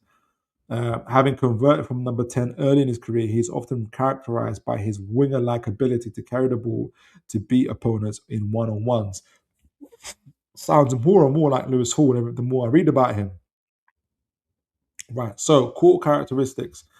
Attacking profile. Scouts have described him as a ball carrier rather than a give and go player. He is noted for, it's interesting, I was talking about how we need more and more dribblers in our team.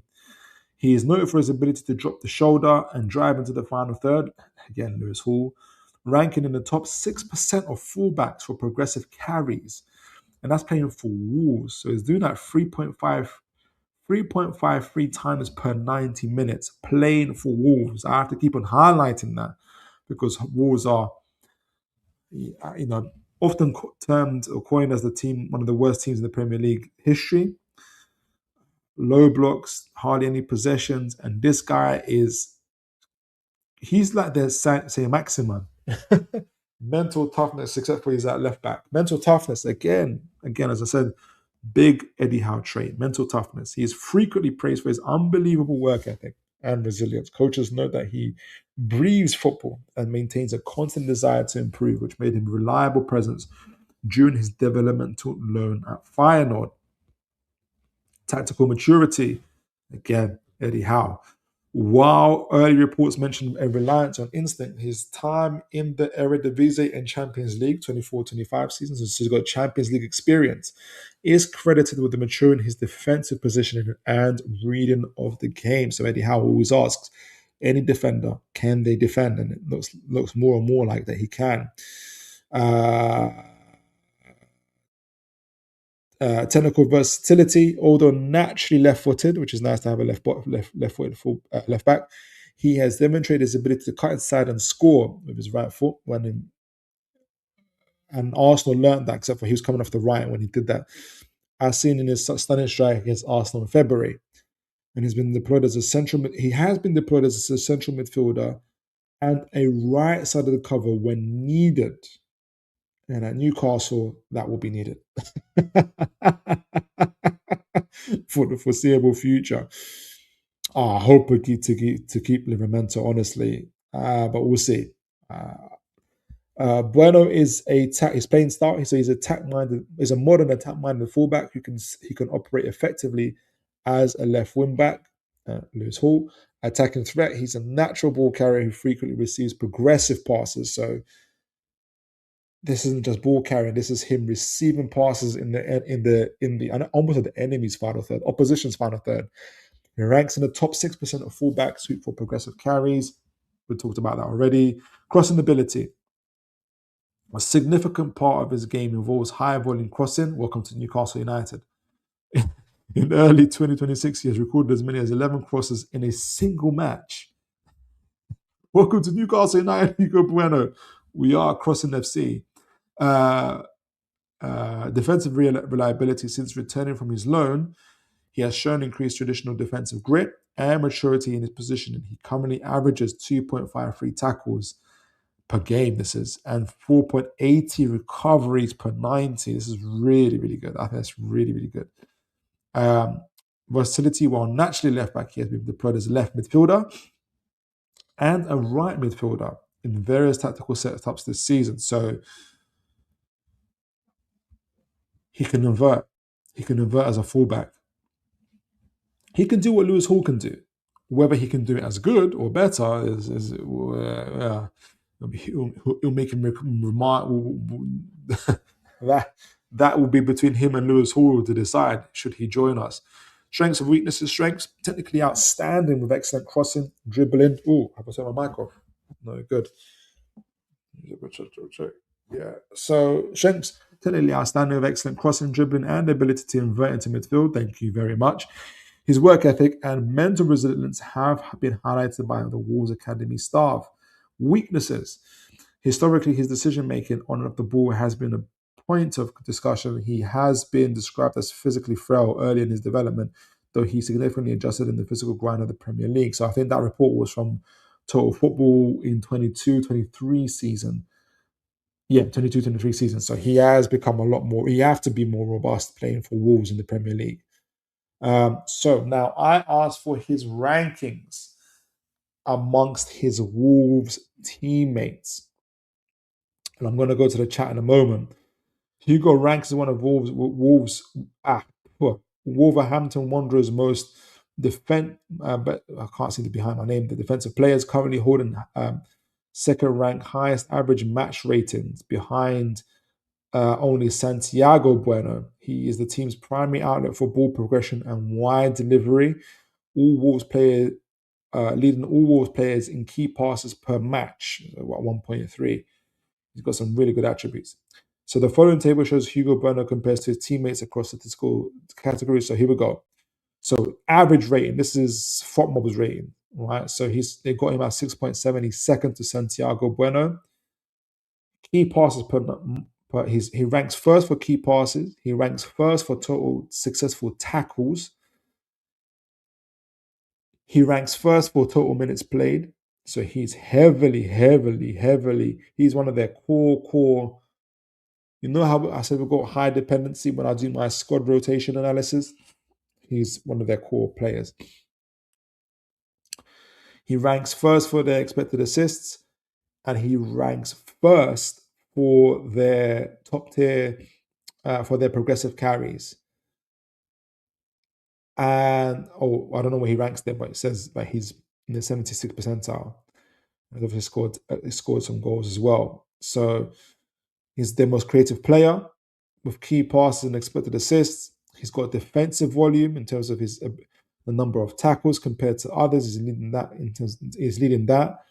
He's also played the most minutes. He's indispensable to players. He's played in 25 Premier League games so far.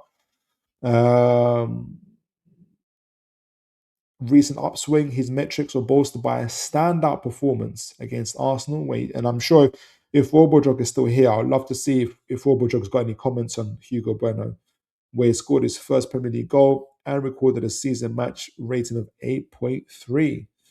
So, lots to say here about Hugo Bueno. Lots of good things are being said here about 23-year-old Hugo Bueno.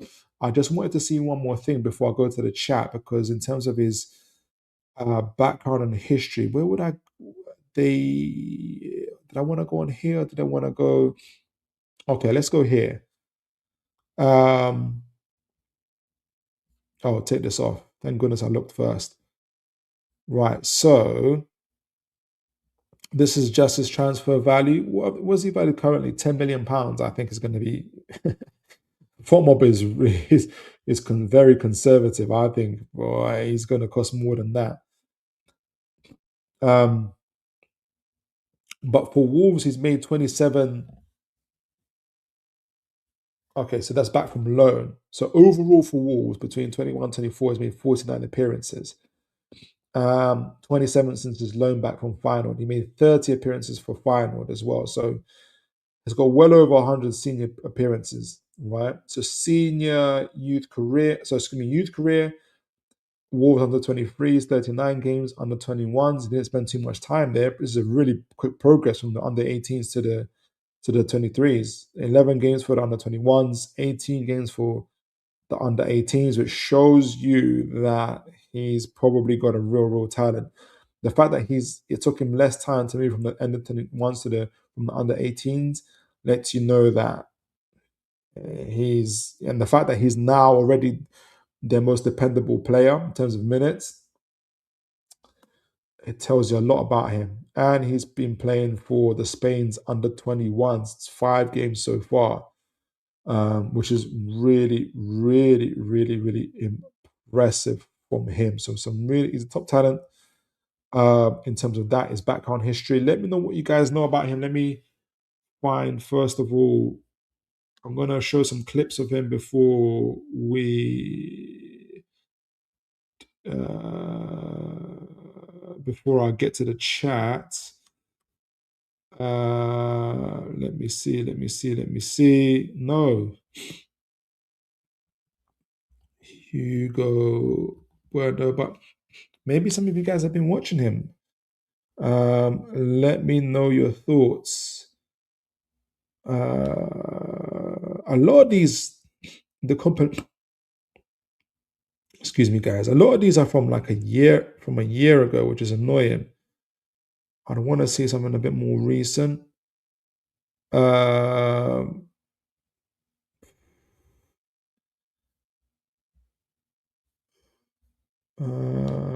let's see if we got anything more recent.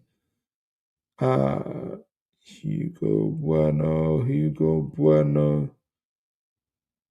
Yeah, even the Wolves online, the content creators are saying, hey, Newcastle are looking at this guy. Okay, so the most recent one of note is, geez, there's not many compilations on him. Not like many recent ones anyway. Um,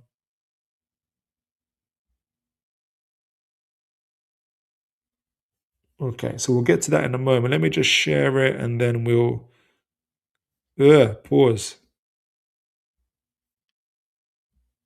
All right, cool. So let me see what you guys are saying in the chat. I'd love to get your words on this.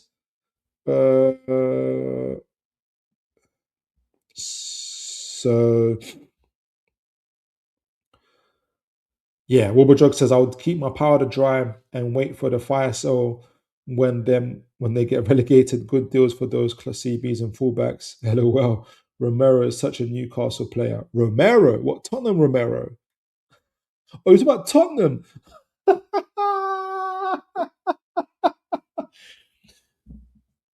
Do you know what? I'm laughing.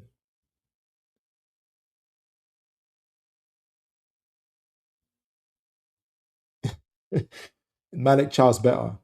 So he wouldn't get past Malik Chow. He's playing on the right side, but I know I see where you're coming from with that. I see where you're coming from now. I wouldn't say no. I do like Romero. I think he gets far too much stick, but then he does crazy stuff. I just think he needs to be in a team that where there's players that are more crazy than him, which is probably Newcastle. Adrian says, has Bueno ever made the Spanish squad? Oh, the senior squad. That's a great question. It doesn't look like it. Let me just go quickly on transferwindow.com and see. But it doesn't appear so at this moment. Hugo Bueno, Hugo Bueno, Hugo Bueno, Hugo Bueno. No, no. Under 21s and 18s and 23s, I think it was. No, not yet. But you can bet your bottom dollar that under Eddie Howe, his dreams could become a reality in that regard. Okay, so because of how good we are at limiting chances, we mainly concede screamers. The perception of only conceding screamers genuinely gets under my skin. Like, what do you mean we only concede screamers?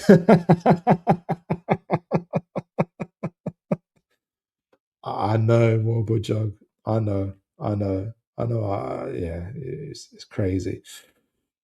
Not exactly. He's been spending. I think maybe when people say that is it depends who you ask. I think when you say we concede screamers, you're saying that my defense is so good at doing the basics and the function and like um, the basics of defending, and they're so fundamentally good that essentially we reduce teams to pot shots, and sometimes those pot shots become screamers.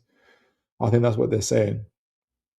James says not exactly. He's been spending a lot of time around the under 21s, Adrian. Okay, James already answered that for me. Wobojog says, I understand it's a rational and logical conclusion of good defensive systems. You answer that as well. But the emotional side, I can't control that yet. My head has been in Jupiter so many times this season. I know. I know, Wobojog. If you do win it, make sure you do come celebrate with. Well, I want to go as far as celebrate with us. We're not going to care, but you're welcome to come to the show, and we'll not going to give you a guard of honor or anything, but we'll say, okay, well done, but well done for you. James says, I wouldn't mind him, but it's going to be an absolute nightmare to get him. I think the whole league will go for him, though. I don't know if the whole league goes for him. So far, I've seen as the biggest, I think Newcastle, like the main team that's leading the race. He is 5'9", Adrian. He's 5'9". Aaron says, I'd rather go for Matali or Ahan or Honest Anaha, I think it's over Bueno, unless he would get him lower. If West Ham get relegated, I'll be going there. Who's West Ham's left back? And I think, isn't Ahan like 17 years old? Matali possibly, but I think what Bueno stands out in front of them is that he's been playing in the Premier League. I think that counts a lot for Eddie Howe. And I don't mind spending the extra bits for someone who could potentially challenge Hall. I think we should spend it. Honestly, should we spend it? Oberjog says, given my last comments, I dislike him and I won't and I won't elaborate further. No, absolutely. Bueno! Leon says, bring me Buemo and Mane. Yeah, a lot of people are shopping around there. So let's have a look let's get some highlights of Bueno. I said to you guys, I do like him. If we get the likes of Bueno and Odila and Casado, for instance, I think we are having a good window for sure. So let's have a look at him. Make sure the sound is off so I don't get, what's the word? Strike? Something like that. Oh gosh. I was taping myself there. All right, so yeah, so the volume is off. Let's do it. Let's see what we got from Mr. Bueno. Now, this is from, by the way, this is from when was this? Come on, when was this? I want to say 8 months ago. It was uploaded 1 year ago. So that's the best I can give you. So it's not recent, but I will be watching some Wolves games going forward. I've been watching a few Wolves games to be going forward, to be honest. So that's him on the left side there. You can see the dribbling straight up as well. What I see there, good interception. That's where you got the interceptions from. Whoops, leg step over. Started in a bang here. Hold on, this is moving really fast. I need to see a little bit more of this. I'm liking what I'm seeing. I need to slow it down a little bit. So I'm going to do it to 0.5. Sorry, guys. I need to know what I'm watching. No, that's the... Improve the quality a little bit. I can't do the speed or playback speed.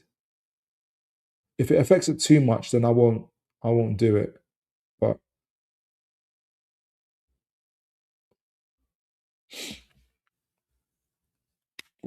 not bad there at all. Again, that left foot of his, good deliveries, but then you got a great movement as well. That's where the tackles come from as well, on that left side as well. Look how high up he is. Comfortable in the flanks. Gets the ball, passes and moves and goes.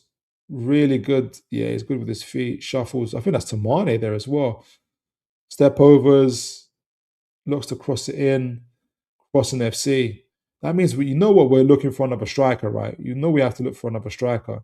Great underlapping run here again from Wolves. Not bad at all. Which resulted in a goal. Again. Remember, guys, I've slowed it down a little bit. Okay, let me... no, I've got to see this a little bit more. I was going to speed it up, but I need to see it. The way he was moving so fast there. Again, it's emphasizing his ball, delivering quite a bit. Lovely move off of there. Good, decent pace as well. Good strength, good physicality. He has to have that playing in the Premier League. He rides challenges pretty well as well. Here we go. Low center of gravity there.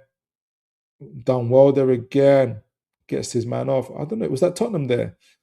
Who's playing?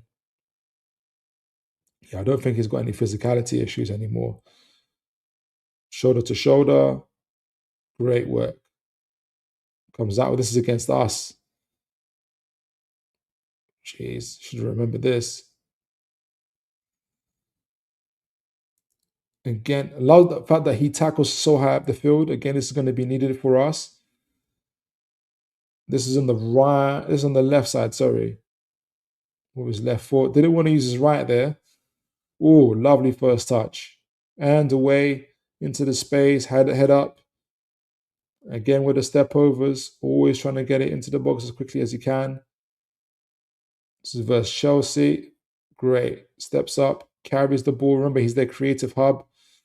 Head up, keeps it moving. I thought that was decent. I wish I had more on him. Maybe there is. Let me see this one more. This is James Scout. This is from 8 months ago. This is him at Feyenoord. So you might see a little bit more from Feyenoord. So let's see this one. Let me see if you guys have you got what you guys have. Let me know what you guys think of him so far. Let me just get back a little bit. Here we go. All right, so this is 24-25 season at Feyenoord. This is where the boy became a man under Robin van Persie.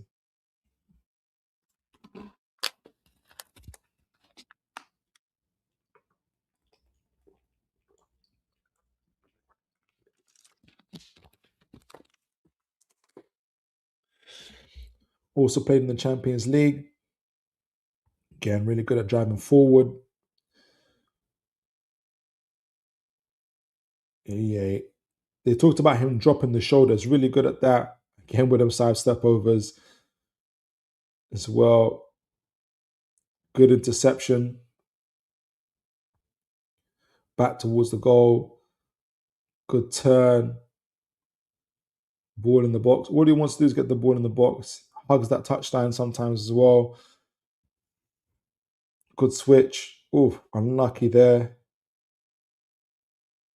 Again, great first touch. Really good first touch that allows him to get out of danger. That's one that's really, really good about him.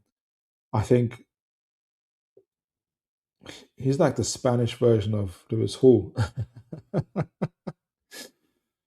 Again, good strength, back to goal. Lovely turn as well. He's going to look to get it into the box like that. Good ball decent ball into the box. Lovely first take. Is he going to cut back? He is. Oh, not bad at all. Good ball into the box. I really like what I see about him. I think he'll be really. Let me see this here. Takes his man on. Loves a step over. Ball into the box. Lovely stuff. Really lovely stuff here. The defender couldn't handle him. Boom. Great stuff. Let me know what you guys think about him. I think if Newcastle were to get him over the line, I think we'd have some real depth there. Real depth there if we're able to get something like him over the line. All right. So James says he feels like he's seeded and typed to be a bit like Lewis Hall. Yeah, I think so too. He'd be very like.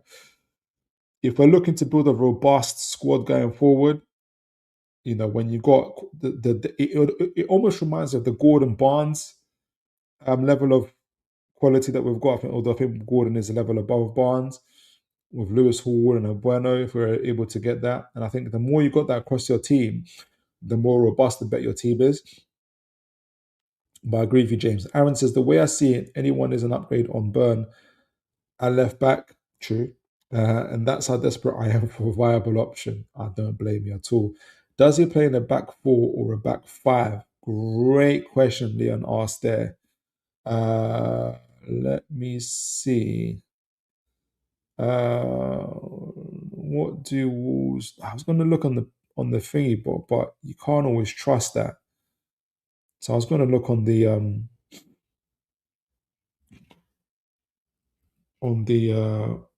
thingy budget. I'm trying to remember now what we did. Part of me wants to say it's a back four. To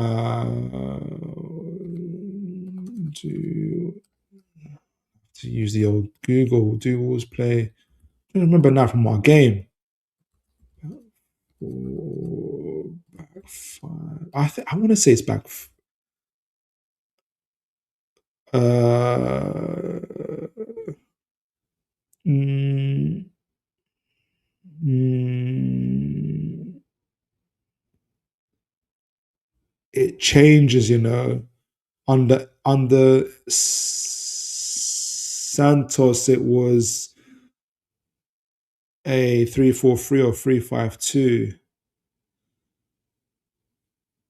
Wolves in the back four. This is from the Athletic. How Wolves secure the late back? And what do they say here? Wolves in the curse of the. Okay, let me see. So it says here. Let me put this on. Oh, that's the wrong one. Let me just see quickly. Share screen. This is the Athletic. This is 5 days ago, by the way. This is after the Wolves game, Arsenal game, excuse me.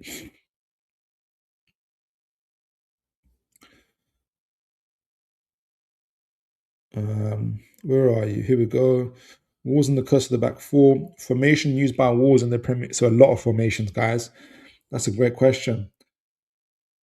75 games in the 3-4-2-1, 74 games 3-5-2, 62 games 3-4 from 2018-2019. So what's it now then? 4-4-2 looks like it's now, or 4-3-3.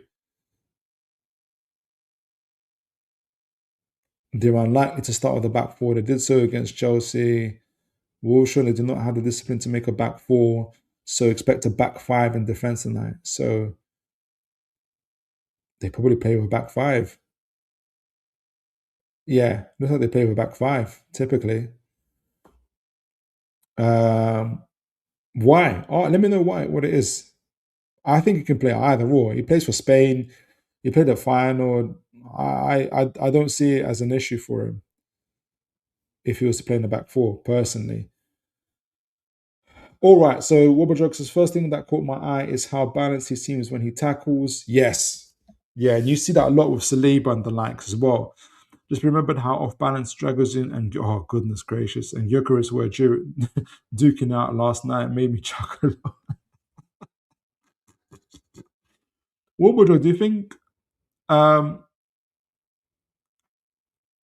so what do you think about Gyökeres' performance? I'll be really keen to know before I close out the show. James says the council may push Newcastle to build a new stadium now if they get the confirmation of doing the Olympics they wanted, weirdly enough. Yeah, there's a lot of politicking here, isn't it? There's a lot of politicking here. Um, uh, that's super interesting, though, James. There's a lot of politicking going on. I can see why the owners want to just expand the stadium inside. Let's see. Telegraph released some stuff today as well. We've got to talk about that. We've got to talk about that. Warburg Drugs is Phil. I thought this was a safe. Why are we rehashing past traumas now? Come on, man! You're league leaders. You got nothing to worry about when you're a league leader. When you're champions elect, you've got nothing to worry about. You've got absolutely nothing to worry about. All right, folks. So you've been absolutely phenomenal as always, right up past midnight as well with me today. And we've done a match reaction to the City game. Good performance, disappointing result, essentially. We're pretty close on a lot of metrics with them as well. And City were phenomenal going forward, especially in the first half. But I really think world-class Donnarumma, that last-ditch save against Barnes, highlights to us as well why we need to make sure we get an upgrade on our goalkeeper as well. But we take that performance going forward into games against Qarabag, Everton, Man United. I think we'll have a good chance of getting some good results there. And we did the match preview for the Qarabag. Speaking of Qarabag, we did a match preview for them. We did the we selected who our team we put our first 11 out. We all expect heavy rotations. I lean towards the side of that we need to secure the bag, as they say, as Will Budrug said.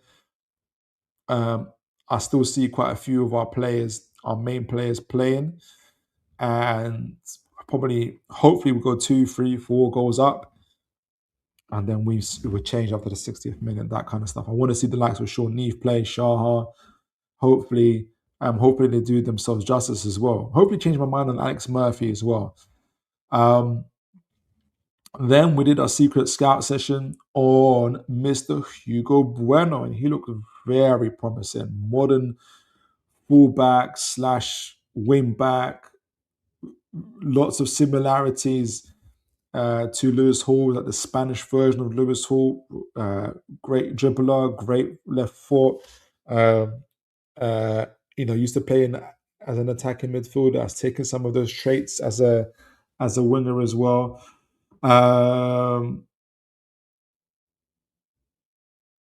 So lots of really, really. I was just reading Robert Jog's points as well. So really good. So I think he'd be great backup, or at least competition for Lewis Hall down that left back area. And I think that left back area is secured for some years to come as well, if we were to get him over the line. But you guys have been phenomenal. You've been sending your teams, you've been sending your predictions, you've been sending your thoughts and ideas around all things, even news around the stadium there from James as well, which is brilliant. James says, so if council could get the stadium in or around 2030, I guess that's why they're kind of looking for. Okay, so they're looking well far ahead. Stuff like this is incredible from you guys, and sticking with me right up until midnight. You guys are amazing. So we've got the Qarabag game to look forward to. We've got the rest of the season to look forward to. We've got Premier League. Hopefully we can secure that 7th Europa Conference League, or 0.4% chance of getting Champions League. But if anything, at the least, let's secure that. Let's secure that Europa Conference League, and hopefully even make further progress in the cup games that we've got left, and make this a season that we won't forget. But until next time, folks, make sure you look after each other, whatever you're doing, and God bless you all. Take care, guys.